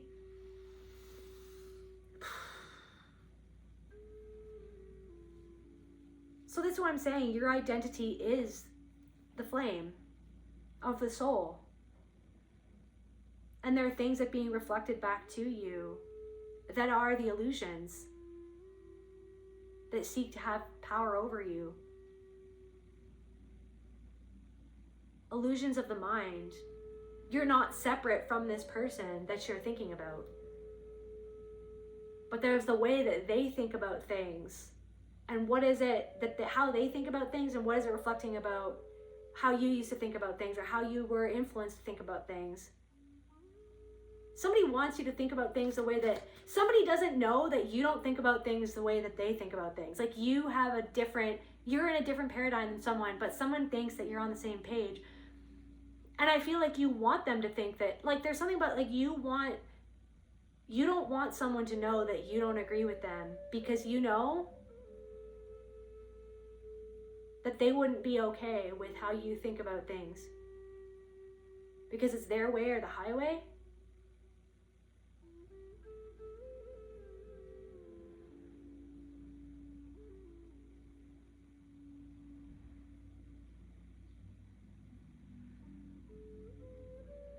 Initiates transformation through destruction.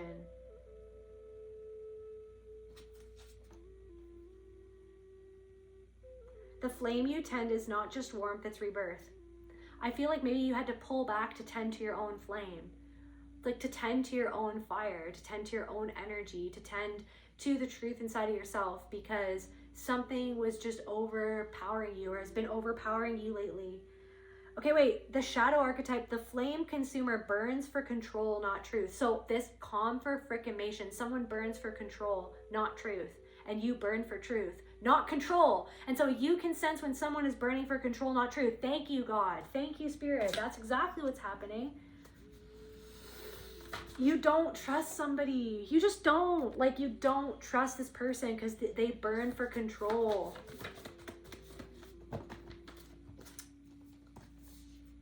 Alchemical fire, you burn for truth. You burn for transformation.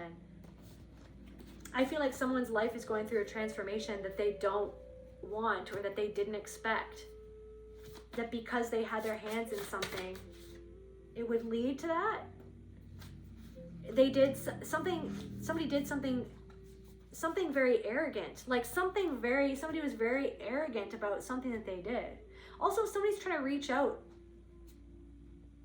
to deal with something, but it's not sincere or something like that, or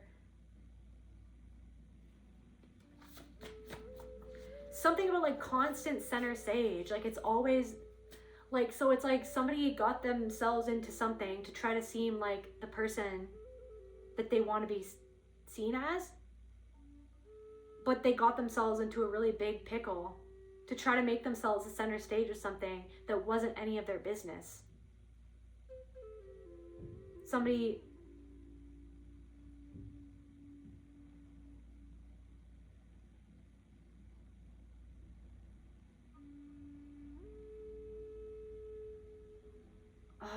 it's like, I don't even know what I'm feeling. It's like something isn't even about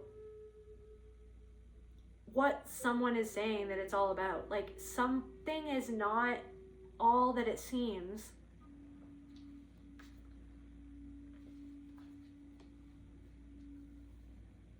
Judas, don't let the sun go down on me. Betrayal. Someone doesn't want you. Someone who betrayed you is like, am I ever going to see this person again? What's going on with this person, Spirit?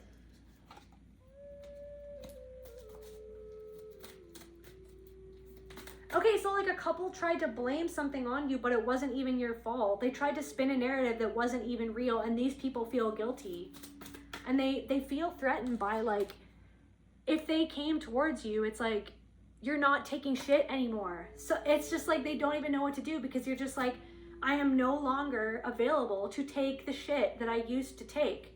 So if you're going to come towards me, it's either in the spirit of truth or not. And if it's in the spirit of burning for control, then I'm outie. I'm sorry, like I'm outie.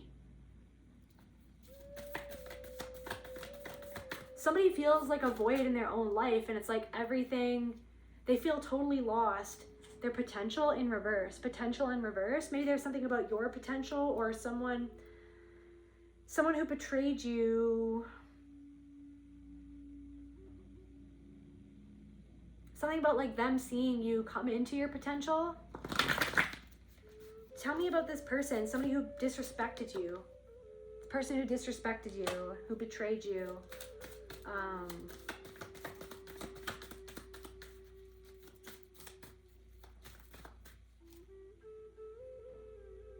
I feel like someone's grandfather didn't take disrespect.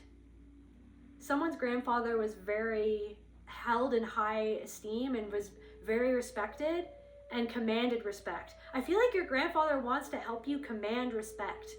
I feel like your grandfather's been helping you learn how to command respect.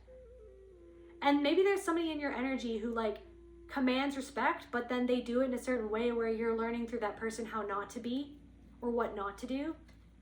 It's like you're learning through osmosis something right now.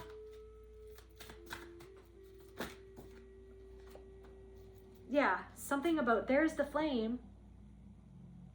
There's somebody around you who's kind of going through it right now in a really, really transformational, like there's a lot of,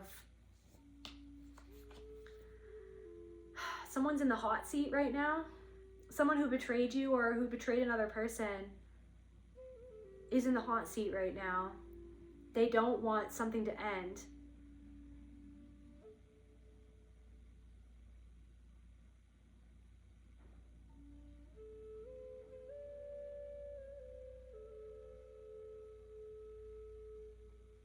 there's something about like someone who's seen your alchemical change, like physically, emotionally, psychologically, spiritually, like everything about you has changed. Like there's somebody from the past, or there are people from the past who are witnessing how you took the trash out, or you let the trash take itself out. Somebody let the trash, there's people that you took the trash out, and there are people that remove themselves. And those people that remove themselves, they took the trash out for you, okay? The trash took itself out. And those people are witnessing this change, okay? These people who disrespected you, somebody feels like a void of identity. Them peering into the flame of your alchemical fire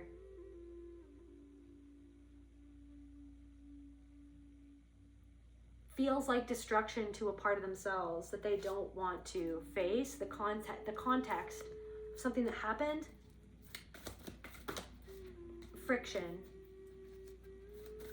Like why there was friction in the connection. Revolution.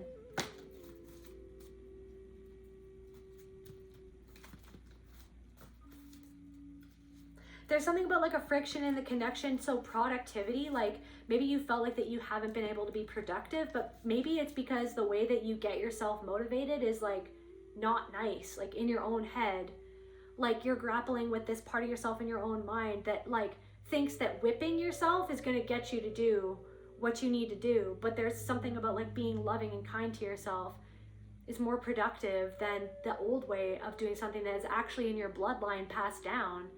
That's actually stifling and like enslaving and like imprisonment, you know what I mean? But you're breaking out of that prison, and I feel like your grandfather wants you to know that you're finally dealing with these patterns. You're finally breaking past patterns that your grandfather could never break out of, okay? That your father and your mother could never break out of. You are the one who's transforming this, okay? Through facing why you react to certain things. Okay, and through like sitting with why you react to certain things, where it came from, how you want to act in the future instead of react. It's okay if you make mistakes, right? It's about owning up to it, and you do that. Confirmation, you own up to it. You don't hide away from yourself like other people in your family, okay? You're not the one to hide away from the flame of truth, okay? But someone is hiding away. Confirmation. They're not seeing themselves clearly. They're not seeing a situation clearly. But I feel like you do. What is going on in this situation, Spirit? Like, there's something about, like, someone who... Anyways. What's going on?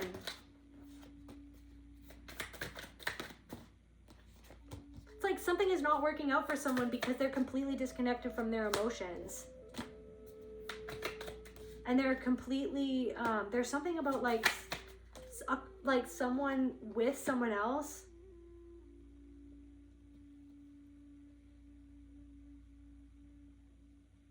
They're aligned with the fact.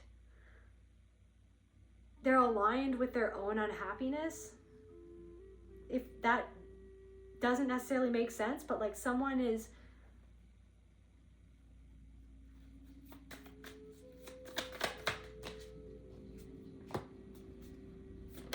someone thinks that they don't have a choice, but they do, and someone's making the wrong choice. But it's just a choice that's going to lead them to another opportunity to make another choice, to see if they're going to make a different choice. Tell me about what's going on with this person.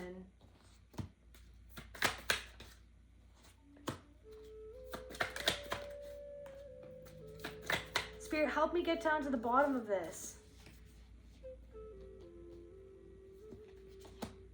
Somebody just wants to be in control.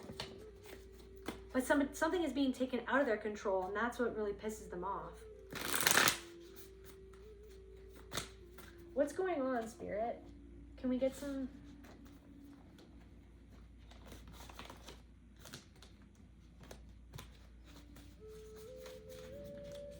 Maybe somebody likes to drink brandy or whiskey.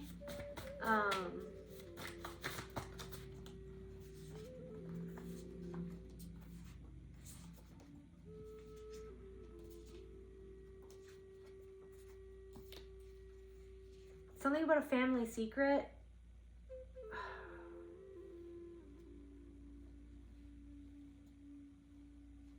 Hoovering. Time is bending. Somebody wants to come back around because they want your energy. Something about someone in your family who had bad intentions towards you or who did something. Somebody wants to support you just to control you.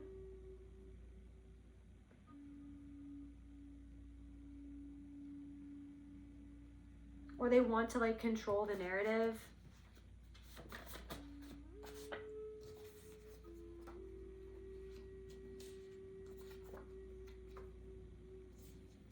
Somebody isn't happy for you. They were never your friend. Can we get some more information about this person?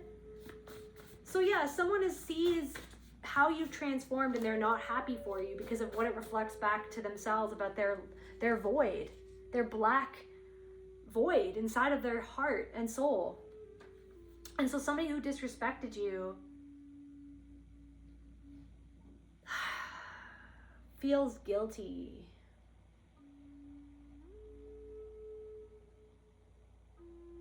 Why? They were never your friend. Fake support, mediator.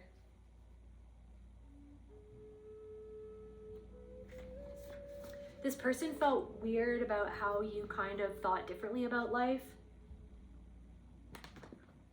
Energetic transfers about like your beliefs. They would try to make you question your beliefs, or they're questioning their own beliefs because of the transformation that they've seen you undergo.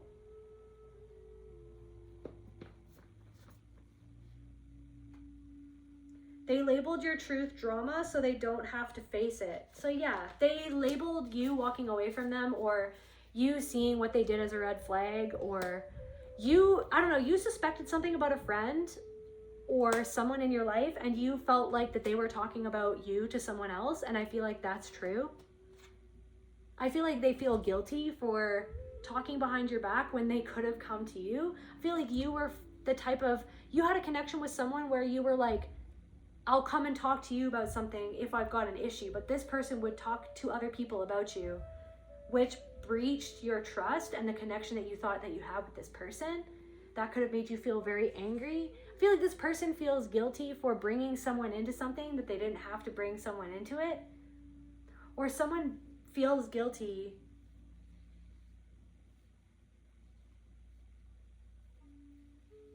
because of the way that they disappointed you because of their own selfishness, and they feel ashamed of that you don't trust them anymore because they actually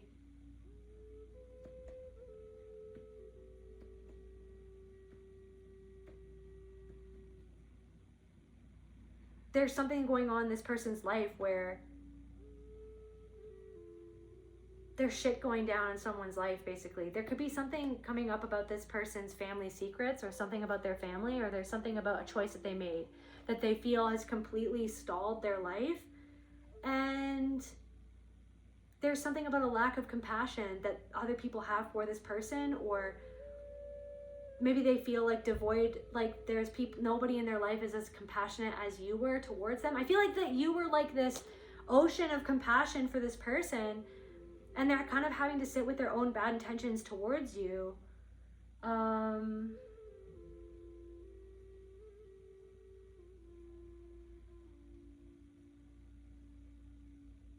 You did something to protect yourself from the fact that this person was doing something that was like a huge waving red flag, but then they tried to spin you as the one who was wrong when you made a choice.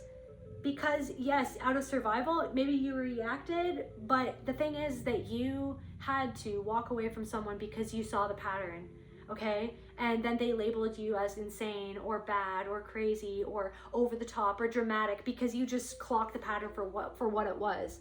And I'm gonna say this right now, that if you stayed around this person, it would have just got worse and worse and worse and worse. No matter who this person is, it's like they would have kept on trying to chip away at you if you hadn't have walked away from this person. Because they were unwilling to look at their own shit within this situation.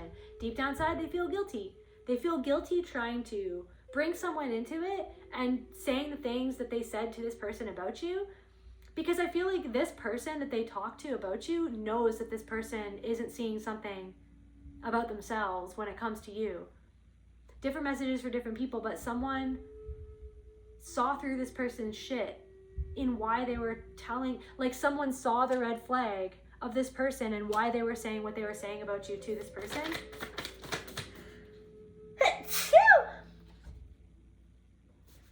So someone isn't happy for you. Someone's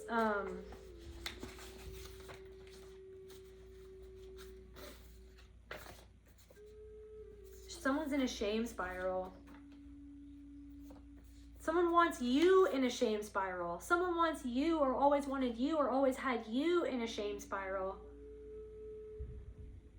Mental entrapment, let it go. That's like you're learning how to see something for what it is and then just be like, I don't need to spiral in this spiral anymore. I don't need to spiral in this spiral.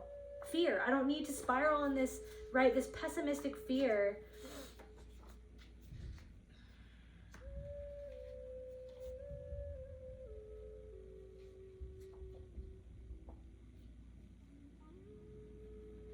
There's some sort of like sudden news that someone is going to get, and it's gonna, someone is being forces a massive change of direction. So I don't know for you, so Selkie, stolen skin, a situation where you have lost your true nature or wild self to blend into the human world. Maybe there's going to be something that it's like this huge transformational fire is happening, or some sort of change is happening so that you can return to your truest nature. So you're kind of seeing everything that is kind of an illusion, and it might be painful. It might be a lot, but it's so that you can go in a different direction. It's so that you can go in the right direction. Geometry of forgiveness, an abstract blueprint, the complex, precise alignment required to let go. So you're letting go of something in your mind that used to entrap you, because you're seeing something for what it was, because someone's grandfather or someone's grandmother or something was like an ancestral pattern passed down. And so you're breaking it. And I feel like there's just like ancestors that want to acknowledge that, even if someone in your life who is alive cannot acknowledge what you're doing. Spirits who have passed are coming forward to acknowledge what it is that you've done, what it is that you're doing, the thing that you have never gotten acknowledgement for about the work that you're doing in your life. That acknowledgement is coming through now. Your ancestors want to acknowledge what it is that you have done, the things that you've broken past, okay? The knots that you've undone inside of your own psyche, inside of your own self, okay? They want to acknowledge what it is that you've done, and acknowledge the fact that you've never gotten acknowledgement from anyone in your actual family or for anyone in your life for what it is that you have overcome. That many people go through their whole lives never overcoming, their whole lives never facing. Somebody went through their whole life never facing what it is that you are now unraveling as I speak. Somebody went through their whole life, somebody will continue to go through their entire life till they die, never facing what it is that you have actually faced or that you are currently facing. And I feel like you need to give yourself props for that. The acknowledgement is coming through right now.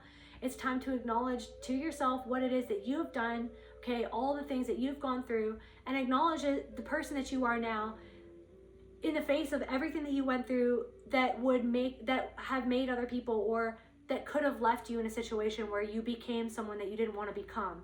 But in order to change and grow, you decided to face the things that you never wanted, that you never wanted to face, or that you had to face, right? To face the things, the mask that you were forced to wear to survive in situations, okay, that you had to survive in. Okay, so you're breaking out of that now, and I feel like the acknowledgement is coming through now. You will never get acknowledgement for someone right now who is currently living on this earth. You will never get acknowledgement from this person for what it is that you've done, what it is that you've overcome, the things that you went through, the things that you've faced, the pain that you've carried. You will never get acknowledgement from that person. Never say never. You might, maybe one day, at some point, if this person faces their own shit, maybe you will get acknowledgement. But the thing is, for some of you, you might never ever get acknowledgement, and that's what you're there for, to acknowledge that inside of yourself, what you went through. The things that were never acknowledged, they were so dismissed. You were so dismissed. Your feelings were dismissed. What happened? Dismissed. Reworded, rebranded. It's like, what happened? Your fucking life and everything about you rebranded. This is what it is. That's what it wasn't. It's like, but that's what it actually was, and that's not who I am. That's not the truth, but you wanted to rebrand the lie as a truth. Tell me who the fuck I am. Tell me how to fucking feel. You know what I mean? It's always about this other person, right? Because they were never acknowledged. So you needed to be the one to acknowledge this person because they were never acknowledged. But in the process of that, they could never fucking acknowledge you and what happened. And that's the fucking spiral. You fucking get out of it and you see it for what it is, and then you give yourself what you never got. It's easier said than done, and it's a continuous process. But the fact that you see it, the fact that you can own it, that's huge. The fact that, like, you don't give yourself props for how far you've come, and no one will ever do that, right? Well, never say never. Like, there will be people who, there might be even people who come in and say, listen, this is huge what you've done, or this is, you know what I mean, this is awesome. But the thing is that, like, it starts with you. And I know you already know that, and everything that I already said, you already know. And that's the thing, and that's the way that I want to make you aware of your own power, is that everything that I already said, deep down inside of you, parts of you already knew everything that I said anyways. So it's about recognizing that power that each individual carries, that these systems want you to forget that you even hold that power, because somebody else burns for control. Somebody burns for control, they don't even know it. Like, they don't even see it.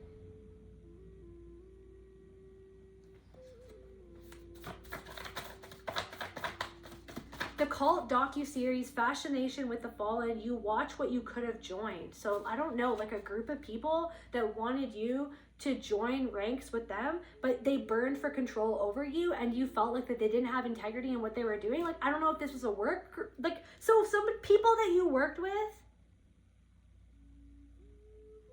feel like you have this golden protection over you and your life based on like what you've done or accomplished or how you've transformed. Like, it's an energy, it's like a feeling that people get from like checking in on you or seeing what it is that you've done or what it is that you're doing, or like energetically they know that somebody's not happy for you, but they know that there's something different about you, or that there's something immense that you've overcome inside of yourself because of the energy of protection around you. It's your own fierce protection. Everything is you, right? You protect yourself. You are making different choices to protect yourself, to see your own divinity, to see how much you're worth. People who couldn't value you, these people who couldn't value you, they're now starting to see your own worth. Do you know why? Because you see your own worth. You acknowledge your own worth. You protect yourself. You say no. You say, fuck no. I know you're fucking lying. I know you fucking talk behind my back. I know you fucking thought of me that way. I didn't have the confidence back then to fucking say it, or to act on it, or to protect myself, because no one ever taught me how to protect myself, because I was just a freaking punching bag that everybody could fucking walk all over my entire life. So these people are not happy for you. They're not happy in their own life. They're not happy for themselves. They're certainly not going to be happy for you. You know what I mean? You made different choices. There are people who see that you've made different choices. Okay? There's something about like family secrets, and somebody doesn't want to acknowledge the fucking truth, and you have a hard boundary, you're saying absolutely not, and somebody just won't get it. Like, somebody just won't get it. They won't get it. It's so frustrating because somebody is like acting like that they're like that they don't know, or like they're acting like a child. Like, somebody is acting stupid, but they're not. They literally just want to have the upper hand. They literally just want to control you. They literally just cannot be the one to let go of the puppet strings. They need to be in control, and they burn for that power over you because of what you reflect back to them about themselves and their own void in their life.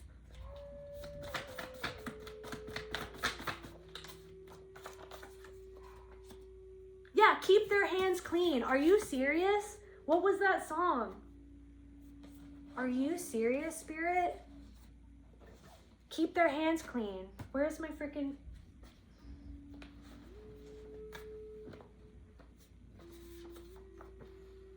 I love this. I love this world. I love Spirit. Thank you, Spirit. Okay. Time will swallow your precious time. Like magic, create the future. I don't know. So like Magic, you've created a different future for yourself, and someone feels like time has swallowed, their own lies have swallowed their own time. What makes a man so fickle? Who put the daggers in those eyes? So like somebody can tell that you don't trust them, and they were the one that stabbed you in the back in the first place. So somebody doesn't like that. Those daggers in your eyes, it's like somebody knows that you don't trust them.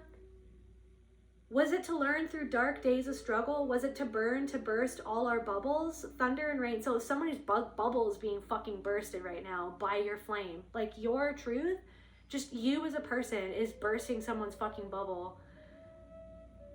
Of like how they looked at themselves and how they looked at the situation, and other people's bubbles too. Like other people's bubbles are being bursted.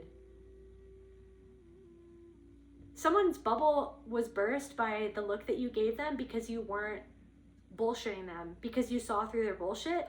So somebody doesn't like the way that you burst their bubble of how they thought about themselves in concerns to you, but it's because you're not gonna fucking lie and dance around the truth and pretend like everything's okay with someone who disrespected you. You're not going to let it get to you, but you're also like, maybe you did let something get to you and then you're sitting with that. But the thing is that like something is getting to someone else. The fact that you're not going along with a facade as if you don't see through their shit or something like that. Was it to burn, to burst all our bubbles, thunder and rain? Well, the cynical flame, will it heat, stick, and blister, thunder and rain? Cynical flame. So somebody's cynical flame of control. So something about like cynicism, somebody else's cynicism, like you're burning through, somebody else was so cynical and your truth is like burning through their cynicism. Maybe it's like something, this alchemical fire is burning through your own cynicism against yourself or something like that. Like how you think about yourself because of somebody else's pessimism, how you think about, you know what I mean, because of things that happen to you, because of people who hurt you, right? There's something about that, about seeing like people's cynicism, but then like seeing, okay, but then that cynicism inside of myself, that's not how I want to think about everything. You know what I mean? That's my experience that happened, but that's not every single person. That's not every single situation. That's not every single man. That's not every single woman. That's not everything all the time. It's not every single group.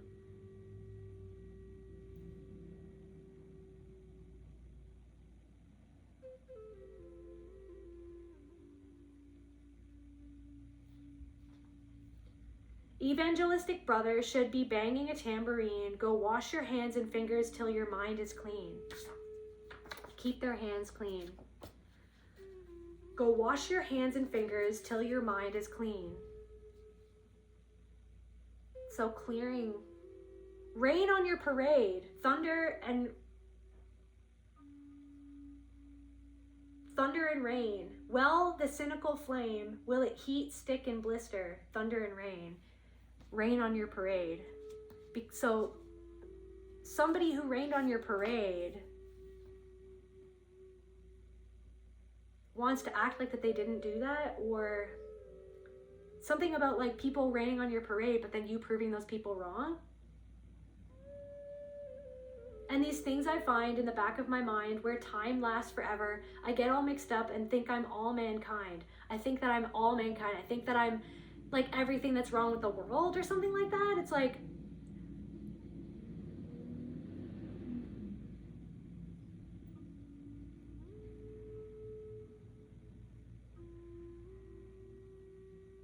so like that you could be like not relating to a way that you were programmed in terms of like religious doctrine or something like that.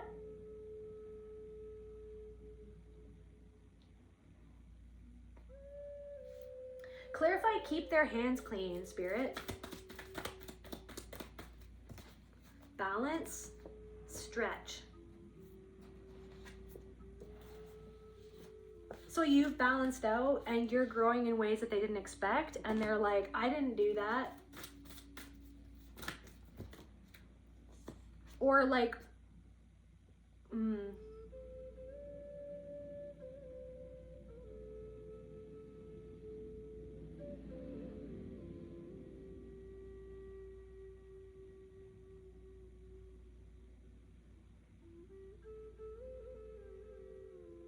Somebody wants to be there now.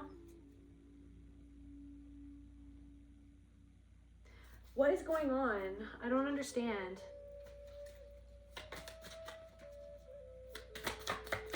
Maybe I don't want to understand.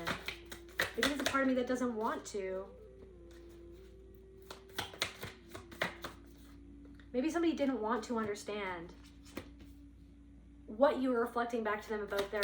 Somebody wants to like pretend like something didn't happen now, like something didn't work out, like somebody wishes that they kept their hands clean, but their hands are not clean. Their mind, like somebody sees how something was in their own mind. Like somebody sees how they treated you a certain way because of something going on in their mind. Maybe you're seeing how you reacted to something or treated someone a certain way because of something that was going on in your mind, and then you came clean or something like that. Like you saw how you felt powerless to someone who was trying to dismiss you as if you were inferior, and how that reminded you of something in the past. And then how maybe you didn't want to get it. So it's like, I don't want to give my power away to people who treat other people like that, but I was programmed to give my power away to people who treat people like that, and to feel powerless to other person's treatment, to feel like a victim to somebody else who's just being an asshole. I don't have to be a victim to someone who's just being an asshole. I just have to understand and see that they're being an asshole, and that doesn't have to mean anything about me. Doesn't have to mean that I deserve them treating me like an asshole, or that I deserve to be dismissed, that I deserved to be treated as less than. I'm not less than, but the reason why it triggered me was because I felt at some level that I was less than, because of the way that I was programmed by somebody who fucking always made me feel like that I was less than, dismissed me, like I didn't fucking matter. Do you know what I mean? So there's something about that. Discernment.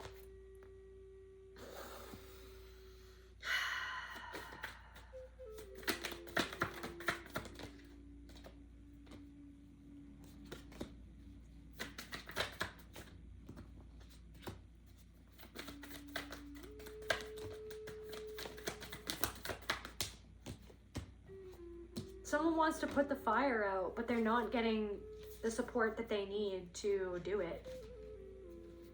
They feel like they're not able to put this fire out.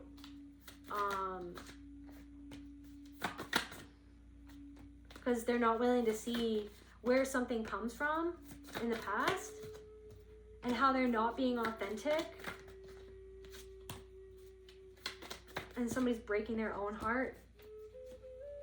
Because like they're breaking their heart over and over again by breaking people's hearts over and over and over again. They broke your heart over and over and over. Somebody who broke your heart over and over and over again feels trapped.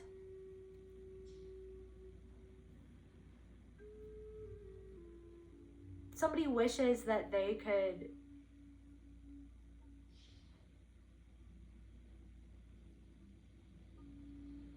come clean, but they can't.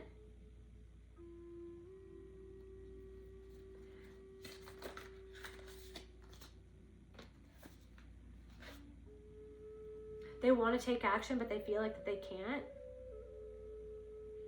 Because they don't know how to deal with this version of you that you are now. Like with the roots that you've grown now, with this ability to discern what you discern, this balance that you've come into, like they don't know. They don't know how to deal with this version of you. Because they're afraid that if they come too close to the truth, you'll just hand them their ass.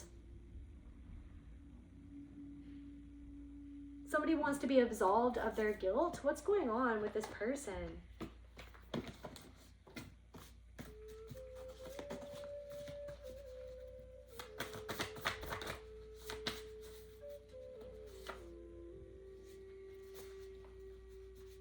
Someone like doesn't want to admit that they like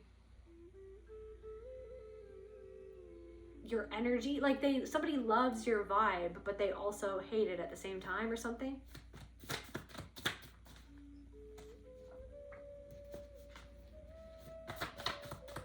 There's something about like, I can't believe that sacral chakra. I can't believe what it is that the collective has created. I can't believe like their power of creation. I can't believe their creativity. I can't believe their like power to manifest. Like, I cannot even believe who this person has become. I cannot even believe who this person has become. Like, how did they do this thing?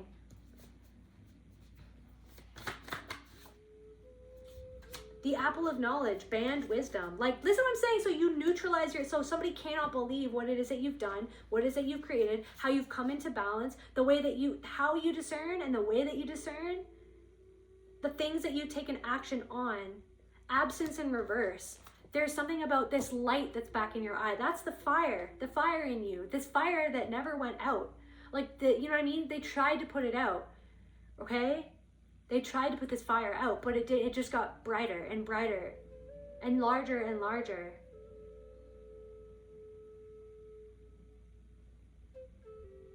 Now you speak what you know. You already bit the fruit, now speak what you know. You bit the fruit. You know, Morpheus jacket, the apple of knowledge, like what you're creating and how you're taking what you know and putting it into what you're doing in your life, or how you're living your life, or how you're like curating your life. Like, people, like, what did they even think about that? Like, what do people think about that, Spirit? Efficiency. It's like they didn't know what you held. Now you're wielding it. You're wielding the truth intentionally to change your life and to help and change other people around you. It's like they feel like you're doing something efficiently, but also intentionally. You're creating something intentionally to wake people up, basically. A Morpheus jacket. So it's like you were hiding behind this huge freaking leather 90s jacket, something that you were holding, and now it's being revealed to these people or to this person. Maybe that you are revealing family secrets through what you're doing, or you always held the truth about something.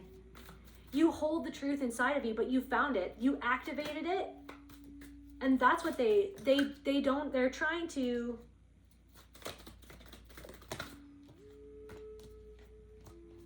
alchemy in reverse, productivity in reverse.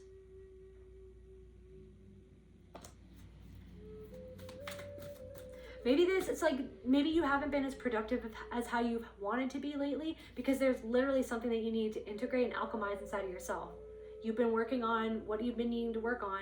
Things came up for you to deal with. It's not always about productivity. Sometimes it's just about being and letting the fire burn through the illusion that can no longer stand in your life, through the clarity that you weren't seeing something clearly, and now you see something clearly. Now you're learning to see something clearly. Something is coming to the surface. So because of what this friction, something needed to come to the surface. This friction that you're feeling, the context, friction between you and another person, friction between you and other people. What is the illusion connected to that friction that caused that friction inside of yourself, that illusion inside of you of how you think about yourself, how you think about things, or there's something about how you're thinking about something that you're doing or that you want to do, and there's friction inside of you about it, and that's what's being integrated and alchemized at this time, is that friction inside of you about something that you're thinking about doing, that you want to do, that you're planning to do, that you're moving towards, but you have this friction inside of you. That's from that pessimistic view. That's from like a way of thinking about things that was passed down to you that you're actually alchemizing. Maybe that's why you haven't been as productive. Do you know what I mean? But as you kind of let yourself off the hook, you don't have to be perfect. No one's perfect. You're not meant to be perfect. You're meant to be you. You're meant to just let your art speak for itself. Let your art be what it is. Let your life be what you want it to be. But then it's like you always have this voice in your head, that's somebody else's voice telling you that you're not good enough, or that you need to be better, or that you need to do this, or you need to do that, or you're not taken seriously. This, that, or the other thing. Somebody doesn't take you serious on purpose because they know how fucking serious it is, what it is that you're doing, who it is that you are, how intelligent you are. Like, that's fucking serious. You want to get serious about something? That's fucking serious. But somebody will never take you serious because of how seriously talented you are, because of how seriously intelligent you are, because of how serious you're taking something. They'll never take it serious. They'll never take you serious. They wanted to be taken seriously. Somebody wants to be taken seriously. I don't even know anymore, but somebody wants you to doubt yourself. Somebody always wanted you to doubt yourself. Somebody hoped that them doubting you would make you less consistent. Maybe you've been less consistent because you've been feeling all these feelings that you're alchemizing. But Spirit's just like, no, connect to it. Connect to you. Connect to how you feel, right? The trash is taking itself out. You're taking the trash out.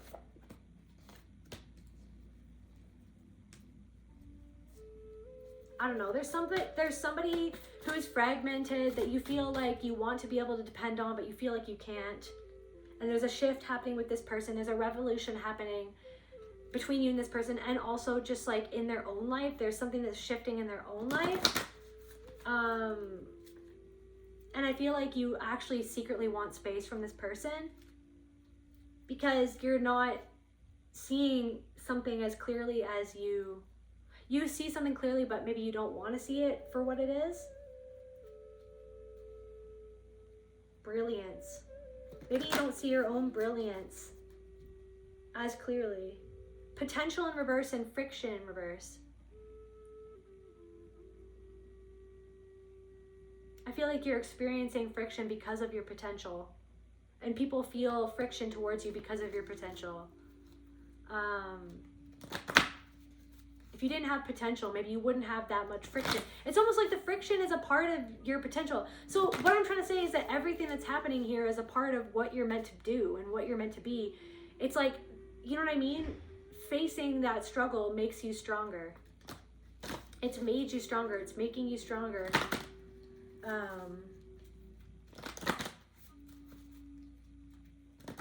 But there's also something of like letting yourself off the hook. Sometimes you're so hard on yourself, you don't need to be.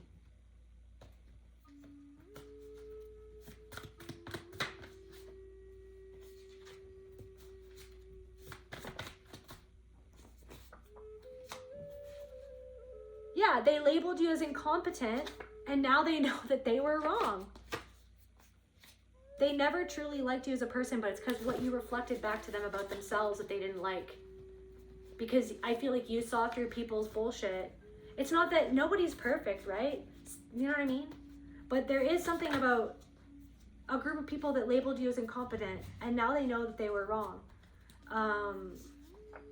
No integrity. You decided to stay away from these people because they didn't have integrity. Confirmation. Something about someone's father.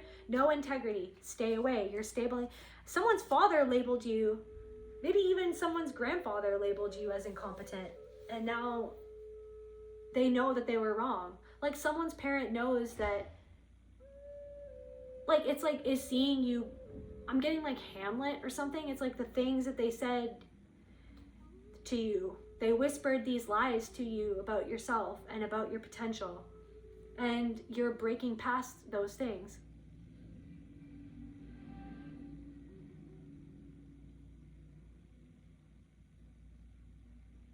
I'm also getting something about like other people saw how your father treated you and they felt bad. They felt uncomfortable at how your father spoke to you or how your father treated you. Like there's something about like an incident or something about a coworker. Something about a coworker labeled you as incompetent, but now they know that they were wrong. They whispered words about you to try to control the narrative, or like they talked behind your back or they disrespected you. That person feels guilty. That person wishes that they didn't. That person feels like that they were led astray by people that they worked with or that you worked with. They feel that they didn't have integrity. So someone knows that you stay away from them because they didn't have integrity, because they went along with the crowd instead of standing in the truth, and they labeled you as incompetent, or they labeled you, they scapegoated you, okay?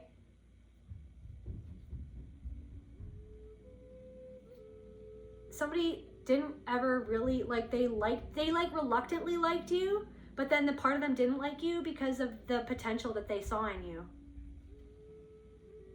And your power that they felt that you didn't even see inside of yourself, and that bothered them. That bothered them because they felt like they wanted to teach you a lesson, or that you didn't ever go through something. But it's like, no, you just never became jaded to the same extent or in the same way that this person became jaded. Somebody was leading with ego instead of through soul, and you lead through soul, but you see your ego. It's there.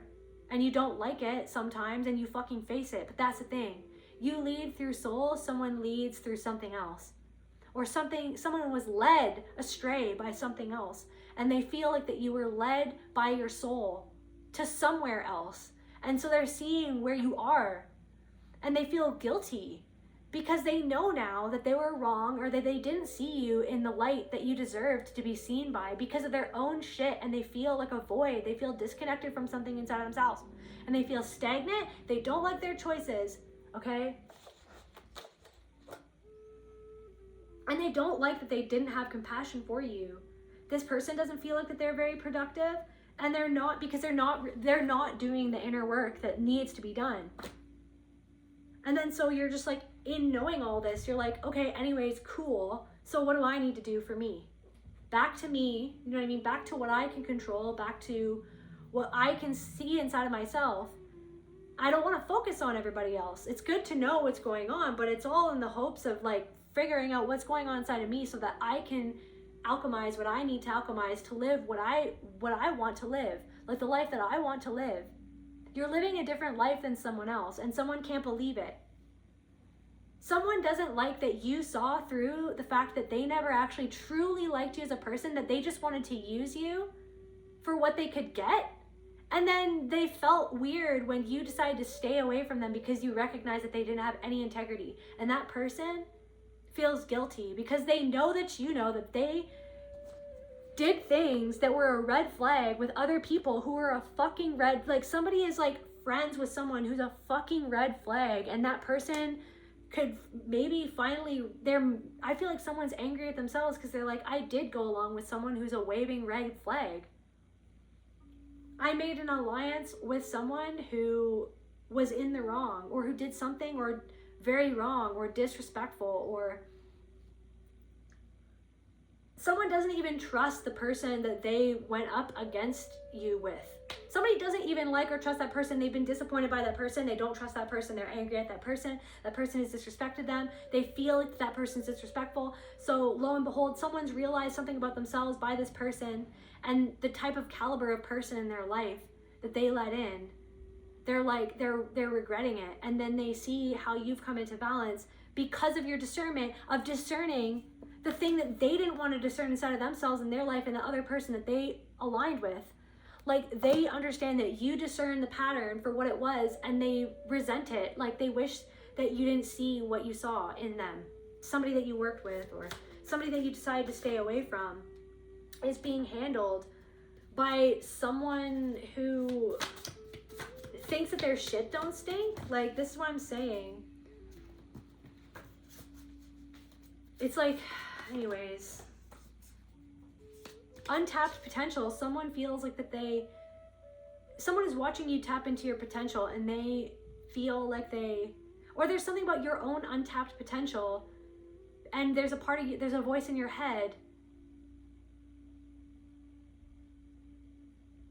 that's trying to like make you not do it, or like not go for something. But Spirit is just like, let yourself tap into it. Let yourself tap into it. How it's going to come out, or how it's going to look, or how it's going to be in the end, you don't know that. All you have to do is let yourself flow. You feel stagnated. You feel like, maybe you feel trapped. Maybe you feel like you don't have any choices. But it's like, there is certain choices that you can make. Just give yourself some space to let something start trickling through. Maybe it's not going to be a floodgate yet, right? But maybe it's just going to be a trickle. And then eventually it's going to be a pond, and then eventually it's going to be a pool, and then eventually it's going to be the whole ocean. You just have to give yourself some space to grow. Okay, it's not always going to flow right at once. It's not always going to happen all at once, right? It's going to happen, the more steps that you take towards your own potential, the more it's going to come towards you, because you're moving towards it. No matter how slow, okay, no matter how fast, no matter how little the steps, just keep on making the steps, okay? And give yourself a break. Because the reason why you haven't fully tapped into your potential is because you had people trying to get you away from your fucking potential this whole time. But you don't have to be a victim to that either. You're just like, oh shit, I see how I was programmed against myself to feel powerless, right? To everybody else's shit because of their own powerlessness. I felt powerless to people who treated me like shit because of their own powerlessness. Fucking let's break that cycle. Fuck that shit. No, I understand how you feel, but I'm not gonna fucking feel that way. I'm not gonna fucking treat myself like that. I'm not gonna fucking give up on myself. Even though sometimes I do feel like it. Sometimes I'm fucking over it. Sometimes I'm tired. Sometimes it's too much. Sometimes I'm too overwhelmed. but I'm going to keep on showing up for myself. Okay, I'm going to keep on showing up for myself. That's all that you can do, right? I'm going to keep on being my own best friend. I'm going to keep on forgiving myself. I'm going to keep on showing up for myself. And that's the difference between you and another person, because someone's already given up for themselves and they're running away from that fact. Okay, maybe there's a part of you that gave up on a part of yourself, and then you're sitting with it and you're like, shit, I'm going to take my power back from that. Okay, and I feel like you're even inspiring people that really hurt you. You're inspiring people that really hurt you, but they don't even know what to do with that inspiration. It's just seething jealousy. It's just seething envy at this point. They don't know what to do with it. They need to take that alchemical fire, fucking break on through to the other side of their own existence to remember their own power. But they're just too consumed by hating on you for the power that you hold that is actually inside of them. But they hate that part of themselves, that pessimist inside of themselves that tells them that they're shit or that they're not good enough because somebody who hurt them, who made them feel like that they couldn't tap into their untapped potential. So you tapping into your potential, despite what everyone fucking does and says, try to make you feel like you can't do it or that you're not good enough or yada, yada, yada, everything in your mind that was programmed inside of you against yourself through all forms of media, through people in your fucking family, through like everyone around you always trying to tell you that you're not good enough or that you need this product, you need this freaking person on your side, you need that product, you need this procedure. Fuck all of that. You are God's source creator in and of itself, and all of those are fucking illusions. So you're seeing through the illusions. It's a lot right now. It's overwhelming. It's overwhelming. And it's just like, something is like designed to make you fucking angry, by the way. Something is designed to make you feel powerless. Something is designed, but you're just like, no, I'm making the decision to see through what that is, and that's a fucking lie, and that's fucking dumb. And anyways, I'm gonna go live my life the way that I'm living my life.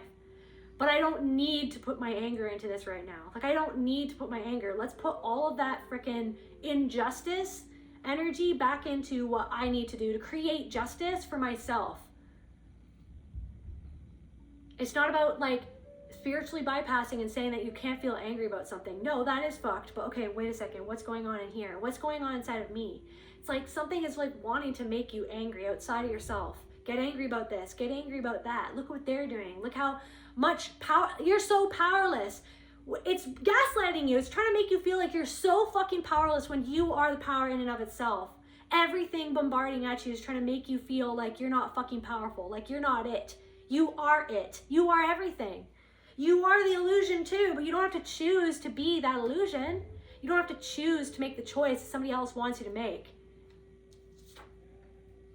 Oh my God, I felt like I didn't have a choice. Yeah, someone's like, I felt like I didn't have a choice. You do have a choice. Somebody feels like that they didn't, I don't know. They didn't have a choice, but it's like they have to sit with the fact that they made a choice to do what they did. And that's the difference between you and this person, is that you sit with it and go, I made the choice to do that. And I don't like that I did that. And I own up to the fact that I made that choice. And I wish that I didn't. I wish that I could take it back, but I can't. So all I can do is own up to it and apologize and make a different choice next time. And choose to do better and choose to face myself. Somebody won't do that. Somebody felt like that they didn't have a choice but to do what they did. But it's like they won't even fess up to the fact that they did it. So they're making an active choice to not fucking deal with the choice that they wish that they didn't even make against you. And this is the thing, it's like, no. I'm getting like the dude will not abide. Like, I don't even know. I can't even remember what that even means, but it's just like, I can't. I don't know.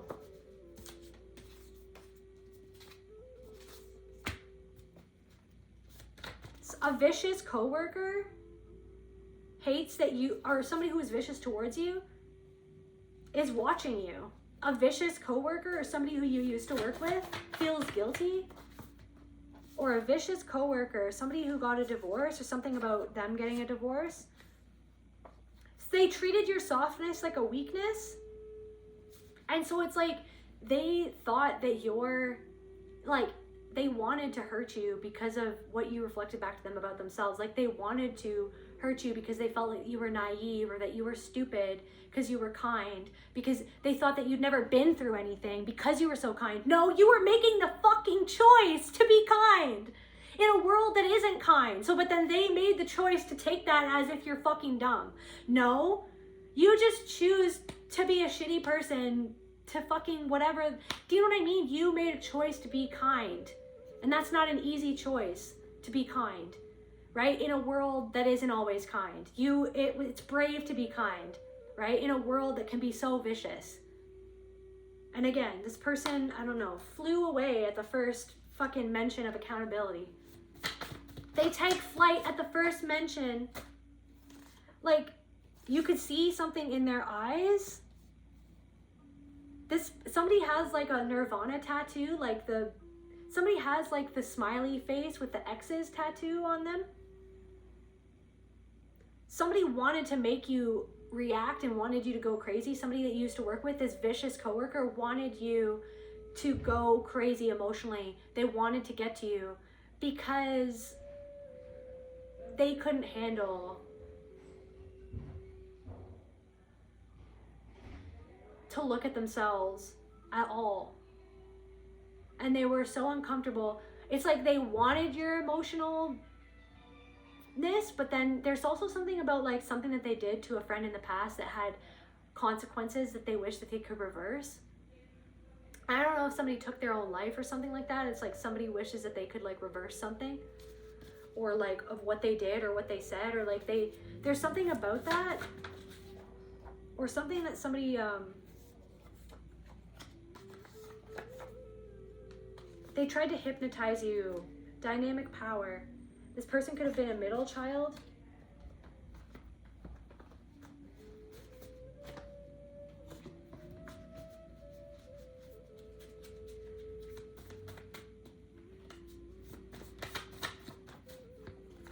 Like, so basically someone feels guilty because they feel like they banded against you with other people and they realize that they were a bully. So someone who's a vicious coworker is just out to lunch and I feel like they don't.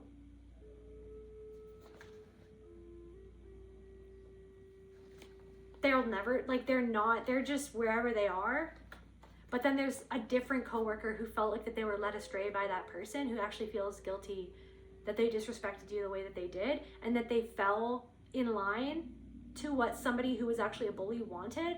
So it's like somebody feels like that they became a bully because somebody else was a bully, and they don't like that about themselves, and they actually feel guilty and they feel sad and they actually feel isolated in this group of people. Like they feel isolated in their life. I feel like somebody doesn't like their partner because their partner is a narcissist or narcissistic patterns, power, fear, pain, and control. So the same way that this person tried to disempower you to make you afraid, to control you, to make themselves feel more powerful, that's what their partner does to them. So then that's why they treated you like that. There's something about their kids too. Something about their kids and the way that their kids are responding to certain things that are happening in their life are like showing them something about themselves that they don't want to see, something about their partner that they don't want to face and that they don't want to change. And they feel trapped by all of that, and they resent your freedom. Somebody resents your freedom. They resent that you fight for your freedom. They resent that you fight for your freedom, that you fought your way through something that actually ensnared them. They feel ensnared within a web, and they try to ensnare you in a web, and they see that you fought for your freedom. Like fucking Samwise Gamgee, you fucking got Frodo out of that fucking web, okay? And now you know something balanced. You know balance now. And it's like there's something about like they loved to knock you off balance, or they loved the surge of power that they felt when they knocked you off balance. But now somebody feels like deflated and empty seeing your happiness and balance. And it's depressing because they're like, am I just a bad person? Like, am I like, why, like what's going on? Why them and not me? But it's like, why not you? Why do they not want you to have happiness? You went through an initiation, so somebody's seen you go through this initiation. They realized that they were a part of your initiation into a full expression of your own sovereignty and power. So they know, there are people from your past who know that they were, at some level, they know that they were a part of your initiation in order for you to see your own shadow so that you could take back control over your own mind. So they know at some level that they were a reflection of the abuse that you went through as a child through the way that they came up against you because of what they went through as a child, that they fell in line to something that they wish they didn't fall into, is what I'm getting.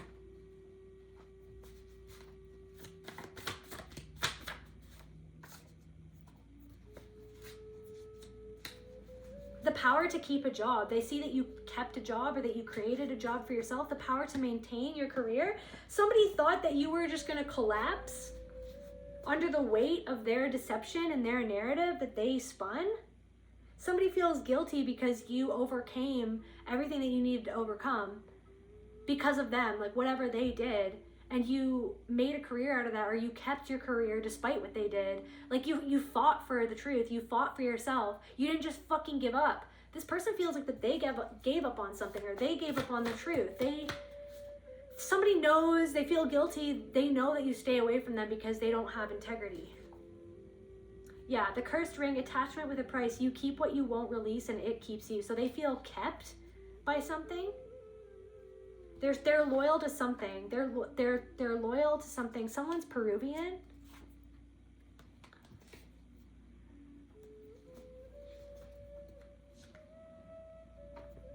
Someone's loyal to, they're scared of you. Someone watching you is kind of scared of what you know or what you reflect back to them about what they're loyal. They remain loyal to someone. Something about roses, or maybe someone's name is Rose, or rose oil, or like Mary Magdalene or something. Homelessness. Maybe someone owns a flower shop, or something about like, I'm sorry what I did to you. Somebody wants to offer you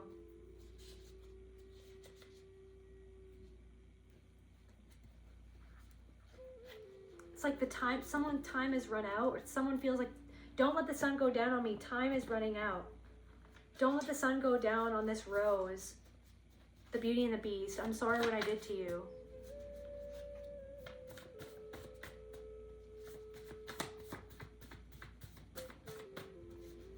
They're scared of like what unfolded, like you're like this rose that's blooming. They're scared of you because of what you're blooming into, which is deep down inside what they always feared that you would bloom into, that made them feel so out of control, that made them burn, this fire inside of them burn to control you, so that you would never develop into this person that you are developing into, that you're blooming into.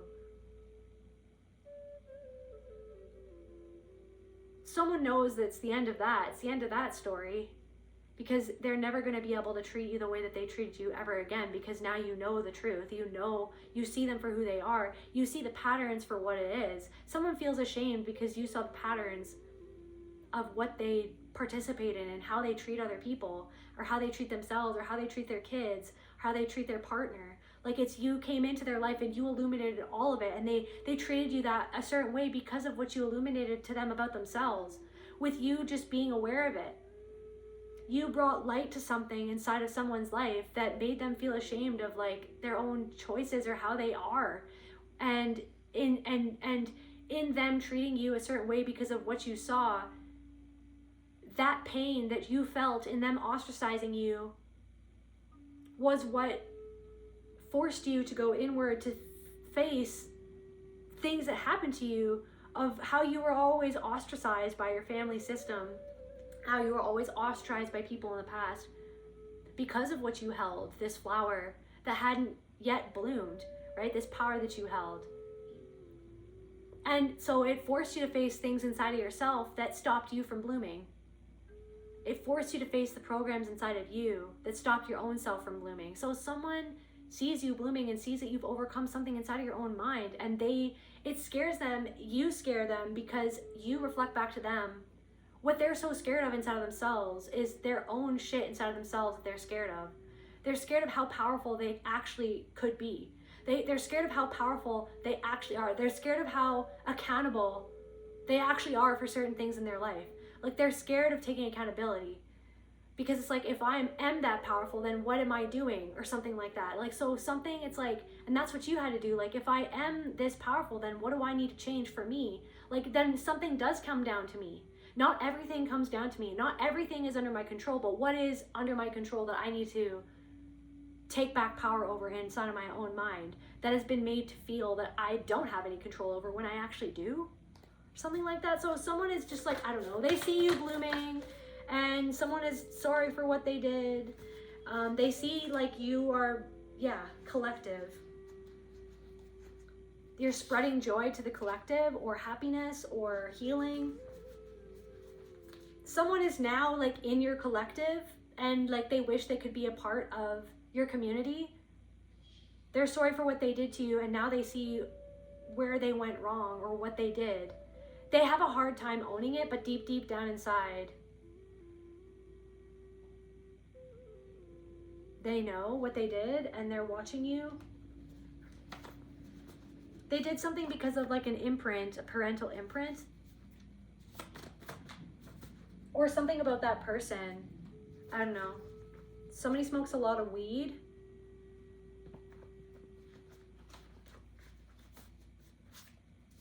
Maybe you smoke, you love Santa Maria. Maybe something about shame about that. But like, I feel like Santa Maria, like whether or not you smoke it still, or maybe it's like, I don't know, to each their own, because some people, it's a medicine for some. It's a medicine for everyone, but it's not everyone's medicine. So it's like, weed is there for everyone, but it's not for everyone. Like, it's up to you. Like, is it something that it's a crutch for you, or is it something that's actually helping you? But it's almost like there's something about that. There's also something about balance. But it's like, I don't know, there's something about maybe you stopped smoking weed. But then there's also something about like the shame. Like, there's something, you don't have to be ashamed of it. You don't have to be ashamed if you use marijuana. It's medicine for everyone, but it's not everyone's medicine, is what I'm trying to say.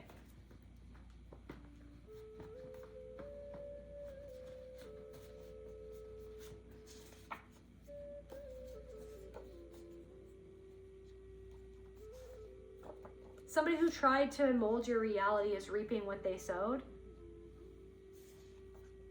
And as you heal your sacral chakra and take back your essence from what was done to you, some sort of cult leader or person who wanted to have power over you is seeing you recover from what was done to you and how they tried to mold you through molding your mind. And they're seeing you glow up, and they're just wanting to make you react, to see if they still have power to make you react. And that's what you're kind of learning. Something about like how people perpetrate their own pain against other people. And you're learning how to just see it for what it is.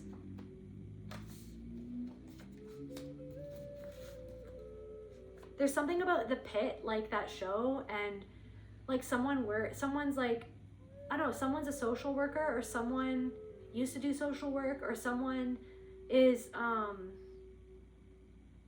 like a nurse or a doctor or something. Like maybe they work in the emergency, or something about going to the doctors.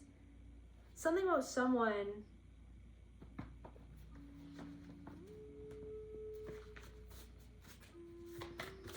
something about a funeral, or something is ending for someone. Spirit wants you to emotionally detach from someone who isn't seeing something clearly. And you feel like this person doesn't really see you clearly, and you feel like you see something very clearly, and that you feel like that they don't see it. But then they act like they do, but they don't. There's something about, something is going on. Something is ending for someone. Or maybe you feel like someone's trying to mold your reality or control how you see certain things or what you do. You put someone in their place. you put someone, so someone wanted to react, they wanted you to react, and then you put someone in their place. Or maybe you put someone in their place at a funeral, or like at a hospital, like somebody said something at a hospital, and then you put someone in their place, and then they acted like they were the victim to what it was that they were doing that was disrespectful for someone. Like someone acting like their shit didn't stink because they couldn't face the guilt of what it was they were doing and how disrespectful they were being to someone.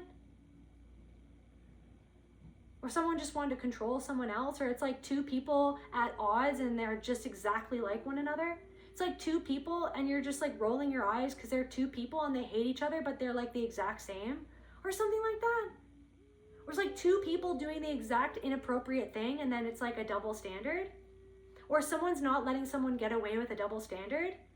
Someone used to get away with something being a double standard and they used to get away with something, but somebody doesn't get away with something anymore, or someone isn't getting away with something anymore, if something is crumbling in someone's life because they used to get away with something, but now something is happening where they're not allowed to get away with something anymore because people are seeing through their shit.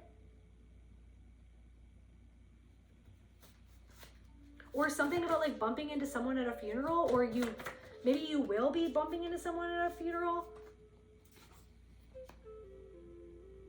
I don't know if you're like worried about something, about like going to a funeral and then feeling like someone's gonna play mind games with you at a funeral. Like, I don't know if you're worried about that. Or something about someone who played mind games with you at a funeral. Or like something about someone who did something inappropriate and it's just like, why are we talking about this? Confirmation verb. I don't know, somebody wanting to take something that isn't theirs, and it's just like, there's something about that. There's something about like a cousin, and then a cousin being like, well, I think I should get this, and it's just like, what are you even talking about? There's something about like a cousin, or like somebody who isn't, it's like somebody who's married to a cousin. There's something about someone who's, I don't know what this is, but somebody is married to a cousin, and it's like they're acting entitled to something that they're not entitled to, and you're just sitting there with your mouth open being like, what the actual fuck is going on right now? Yeah, confirmation, you're in awe because you're like, this person is totally wearing a mask, and it's like someone is taking off the mask in front of you, and you're like, are you really that type of person that's trying to fuck with me in this time of grief? Is someone trying to fuck with someone? What is going on here? Someone is trying to play a fucking mind game, or there's something about a memory of like someone who said something to you at a funeral and you were just like, are we really doing this right now? What is happening right now? There's something about like the fact that you saw through that as a kid. Like, I don't know if you saw through something as a kid or as a young person, or something that just happened, somebody that acted a certain way at a funeral, and you're just like, and it's like, it's just normalized, and you're like, what the fuck is even happening right now? How could this person do this? How could this person say that? So someone showed you who they really were and you haven't trusted that person ever since. But in this situation, you are the winner in this situation because this person is living in la la land, okay? And that person is not even happy. I feel like you put that person in their place just by going your own way or doing your own thing. That person,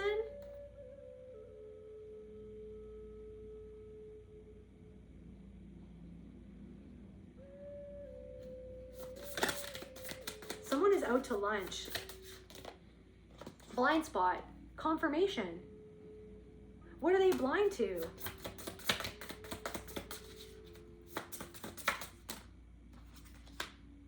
Their own disconnection from their, so someone did something that was so soul retrieval, so blind spot, their disconnection, they're fragmented from their own soul. Like somebody did something so inappropriate and unkind, and like they weren't thinking about what they said or like how it came across.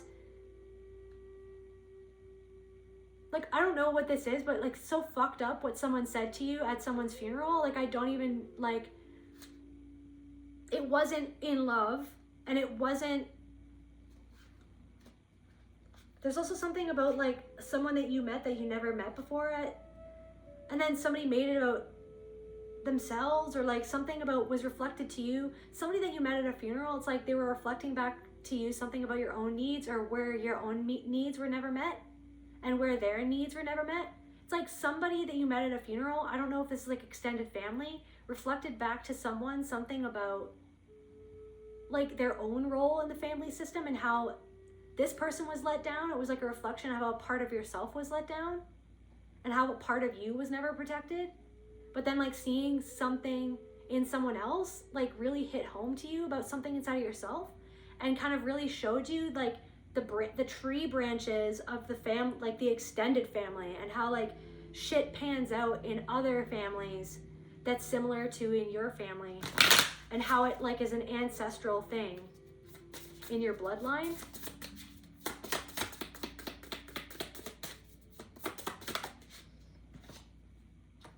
Journey.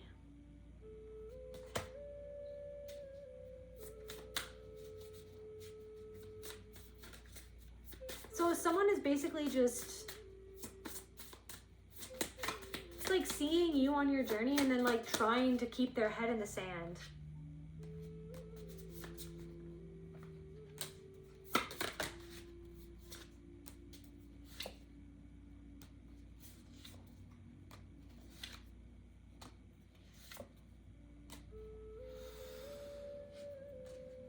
Somebody is recognizing that they were never safe. Or somebody doesn't want to recognize, but they're kind of recognizing that they were never safe. They weren't a safe person. They weren't a safe place to land.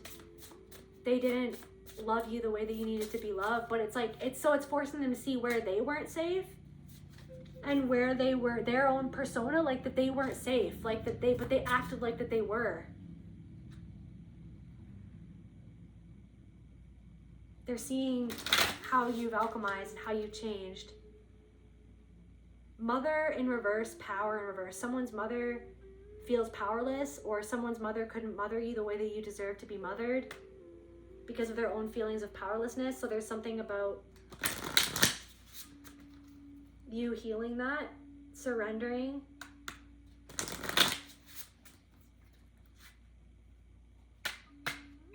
To the father shadow.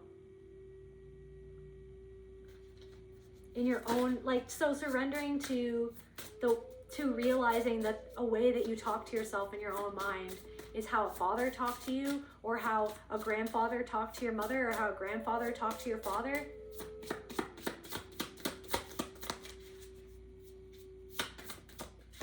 There's something about like a walking meditation or father in reverse. There's something that you're kind of doing is like helping you see something inside of you and kind of see how it's a game of not surrendering to the fear. It's pushing past it and saying, not today, fear, not today. Confirmation, not today. I'm gonna embrace you. I understand that you're afraid, but I'm gonna choose to move forward regardless of the fear that I feel, because period. I'm not going to let fear stop me from doing what I want to do. Fear stops someone's grandfather from doing what they really wanted to do. Or maybe someone's grandfather was very fearless, and maybe there is a part of him that's coming through helping you to harness that fearlessness, something that he had to do, okay? Or that he went for something or did something, or maybe something that your grandfather went through, it created a lot of fear inside of him, and that's something that you're kind of entwined within inside yourself, and you're unwinding that. You're unwinding yourself from that fear of something happening, okay? Like if I need to control this because I'm scared. I need to do this the way that, oh my God, and if I just surrender, if I just let go of control, then oh my God, I'm scared that everything's gonna go to shit, or shit's gonna start exploding, or you know what I mean? What's gonna happen if I lose control? It's like you're surrendering something, and you're seeing how the more that you surrender, the more something pans out for you. And the way that you were rigidly controlling something was actually getting in your way. And I feel like that's what your grandfather wants to help you see, is that like he rigidly controlled things, or he was rigidly controlled by things inside of him that made him rigidly controlling of himself and everything around him. Or there's something about like a specific room, and it was like everything had to be a certain way, or like, you know what I mean? There's something like OCD. It's like there's something that you're kind of working through of kind of what he never could deal with inside of himself or see in a certain way. It's like you're really working. I feel like someone's grandfather wants you to know that you're really working through things right now that he never fully could work through.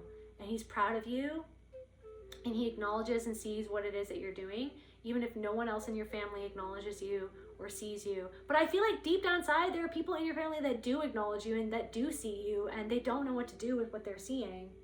They're afraid to embrace the reality of what they see you embracing in your life, entanglement in reverse, because they see you detangling. I feel like there are people in your family and people around you who have seen you disentangle yourself from certain fears or ways of being, but they will never acknowledge it because they don't want to acknowledge what you had to protect yourself from in them, that they have yet to protect themselves from inside of themselves,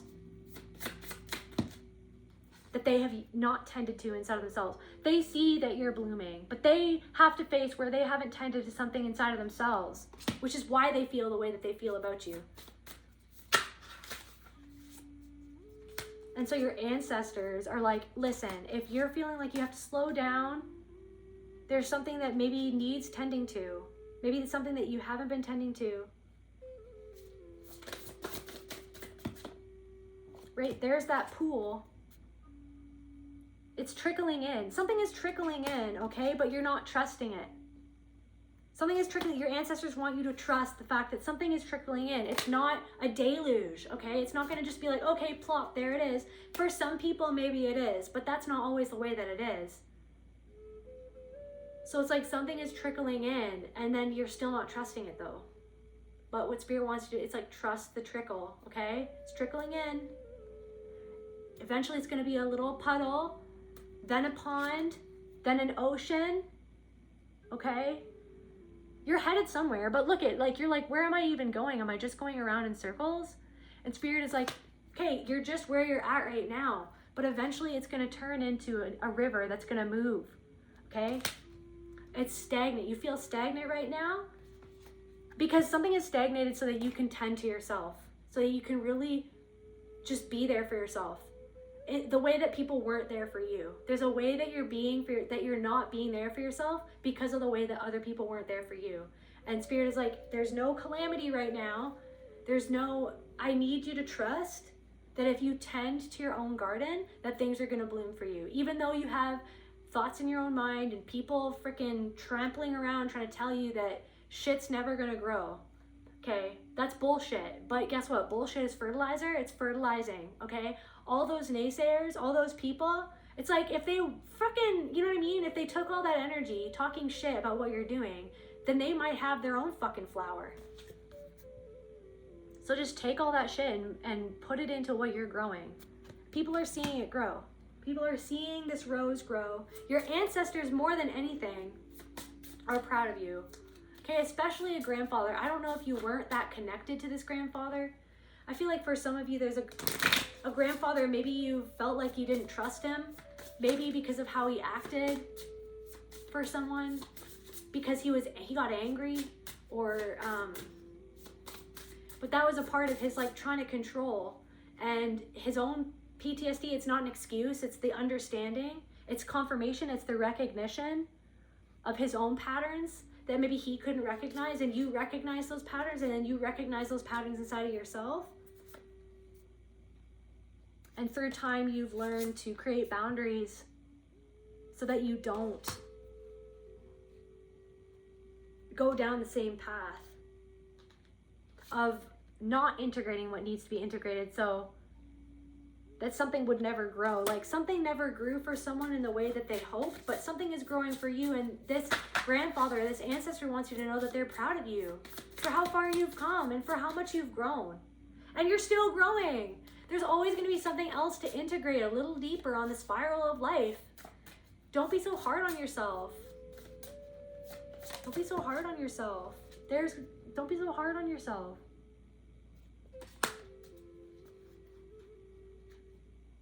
Right.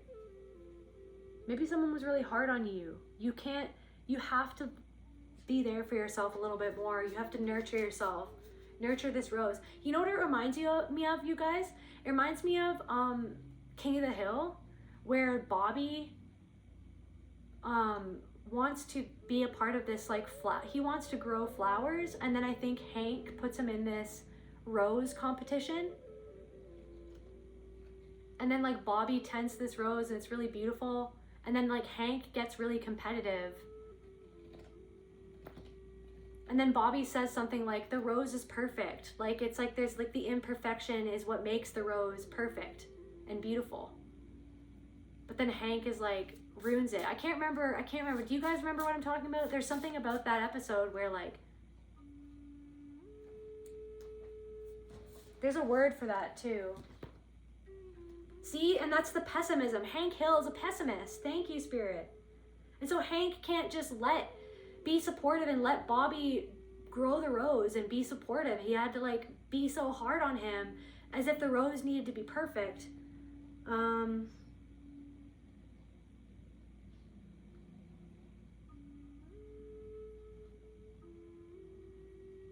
Yeah, okay. In the King of the Hill episode, the sun also roses. The rose symbolizes the clash between Hank's rigid perfectionism and Bobby's embrace of wabi-sabi, the Japanese art of finding beauty in imperfection. So maybe that's something that you're finding beauty in your own imperfections. The imperfection of your life, like maybe somebody had like a perfect view, like you were expected to be perfect. Maybe your whole extended family, your family, it's like everything has to look perfect. Everyone has to be perfect, and you have to have the perfect job and the white picket fence and like 3 kids and like whatever.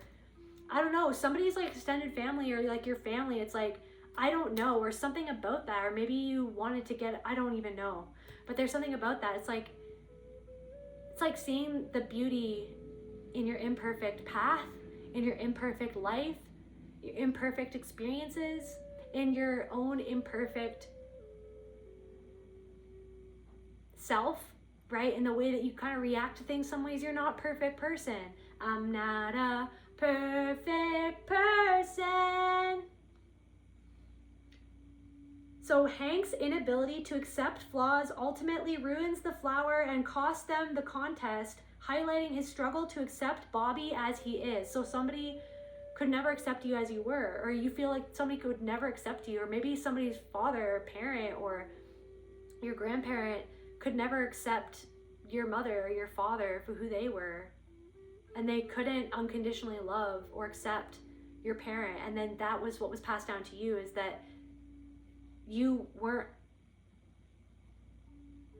loved for who you are. You were expected to be perfect, and you were only seen as good enough, or you only felt love when you were seen as perfect. So the rose as Bobby's identity. Bobby turns to rose growing as a creative, sensitive outlet away from traditional masculinity. So there's something like that. Traditional masculinity in sports, it represents his unique spirit, which doesn't conform to Hank's narrow expectations. So there's something that you stopped yourself from doing because somebody had these narrow expectations for what you did, and then you feel like, you're like, okay, well, if I can't do it perfect, if I can't be what this person expected it to be, or expected me to do what they expected me to do with what I have, then that means that I shouldn't do it because it's not going to be what it ultimately was expected to be.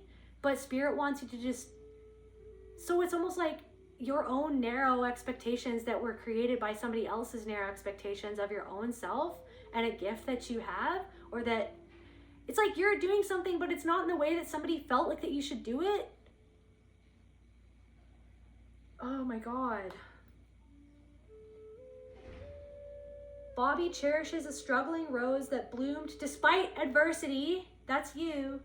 Representing natural, authentic beauty. Hank, conditioned by a lifetime of strict rules and the need to win, Texas perfectionism. See, maybe someone's from Texas, sees only a flaw that must be corrected. So that's how somebody treated you? Or it's like that's how you treat yourself sometimes, that you have to correct a flaw? Guys, this is really deep. Like, you feel like it's like you're always searching for some sort of flaw in yourself to perfect. But it's because, different messages for different people, this might not be for you, but because of someone who always was searching for a flaw in you so that they didn't have to see and face their own flaws. Hank's toxic competitiveness. When Hank tries to help, he accidentally adopts the cutthroat corporate-sponsored mindset of the local Rose circuit. By secretly tearing off an imperfect pedal to rig the competition, Hank literally decapitates the beauty Bobby loved, symbolizing how his overbearing pressure damages his son's passion. So something about someone's overbearing pressure damaged your passion for something that you love to do, that you can do, and that you will do, collective. It's just that you're sitting with something really heavy and difficult right now of someone who expected perfection and who projected a lot of stuff onto you and expected a lot from you. And someone who was really, really hard on you. There's something about, something that you want to do and you kind of hold yourself back because of perfectionism. And you're learning how to let that go. And it's mental entrapment, and don't be so hard on yourself. You're just seeing it for what it is. And you're going to move forward one step at a time. And you're going to be facing your fears every step of the way, of facing your own pessimism that was left inside of you because of someone like Hank Hill, who is telling you that your imperfection was wrong, when it's just like everyone is imperfect because no one is perfect. But that's what I'm saying. You grew up around somebody, or you were influenced by someone who literally cannot take accountability for anything and who will never say sorry for anything or own up for anything. Literally, they act like they're perfect. Like that is like it goes that far with someone where they literally will never admit that they're wrong at all, to the point where it's like really concerning. Like it's very concerning. It's flabbergasting, like the way that someone will not face themselves. It's actually really sad, because it's like they crush their own rose. There's something about a child too, and like the way that you talk to a child or your own child, or I don't know if someone works with children, or like you said something encouraging to a child and it's like that stays with them. That stayed with them. You are the person that you have become, or you are becoming the person that you always needed as a child. And I feel like for that, your ancestors are proud of you. Your soul is proud of you. You should be proud of yourself. People feel safe around you. You became the person that you always needed. You became the safe person that you always needed. And you're becoming that for yourself. You need to be there for yourself. That's how you become that for other people, is becoming that for yourself. Understand that you don't have to be perfect to be loved. You don't have to be perfect to put something out there. Something that you're creating doesn't have to be perfect to be seen, to be loved, to be valued, to be good enough. It just is what it is. And people who are right for you will love you for you and what you do. You're not meant to be anyone else. And there is no such thing as perfection. No matter what this world wants you to think, like you have to do a procedure, you have to tweak this, change that, right? You're never good enough. That's all bullshit.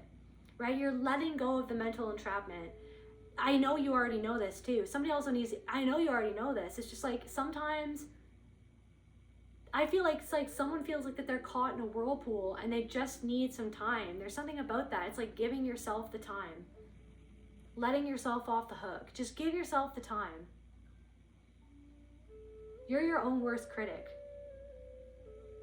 Hank inadvertently sources high-powered grow lights from accidental allies at a head shop, poking fun at Hank's total ignorance of counterculture as he dives blindly into a harmless obsession just because it involves a contest.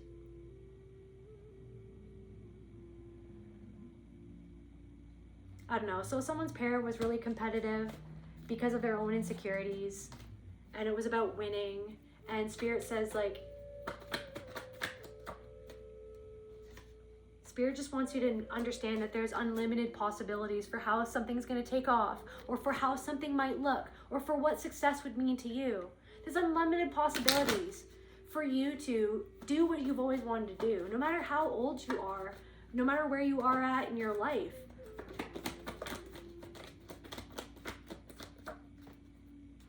There's a new beginning that is going to be happening for you. When you realize the power that you have to create something, or to do something that you've wanted to create, something that you haven't created yet, because of how you were looking at it, because of how somebody made you look at yourself, right?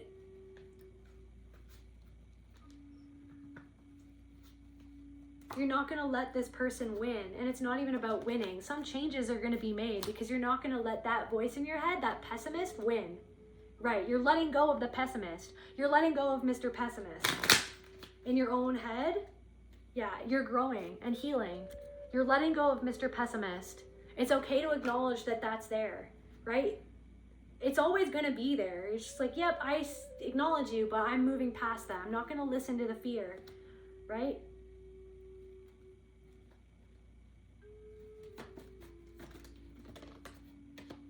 Yeah.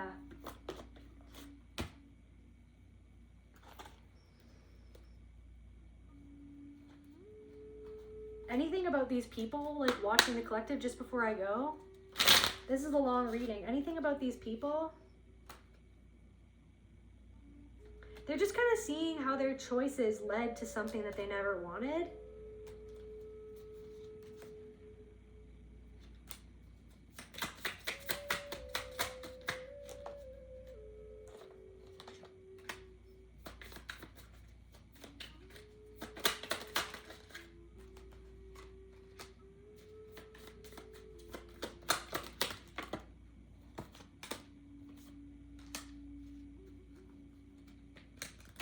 There's something about your determination as well.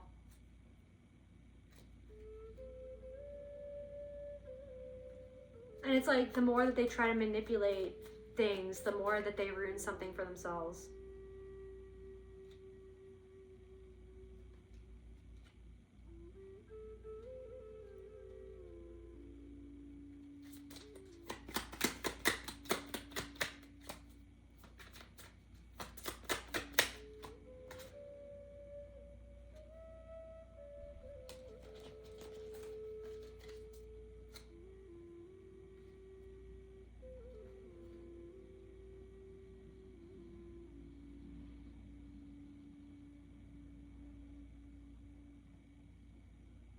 Somebody that you used to have a close bond with is brokenhearted.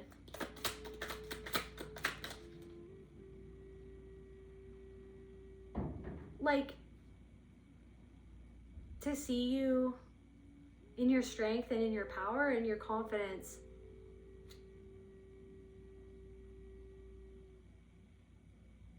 But you no longer like extend your open arms to them.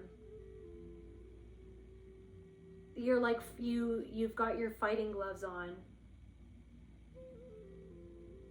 Because it's like they're in pain because they know that they weren't reliable. They weren't there for you when you needed them to be there, and they're in their feelings about it. They're in their feelings about how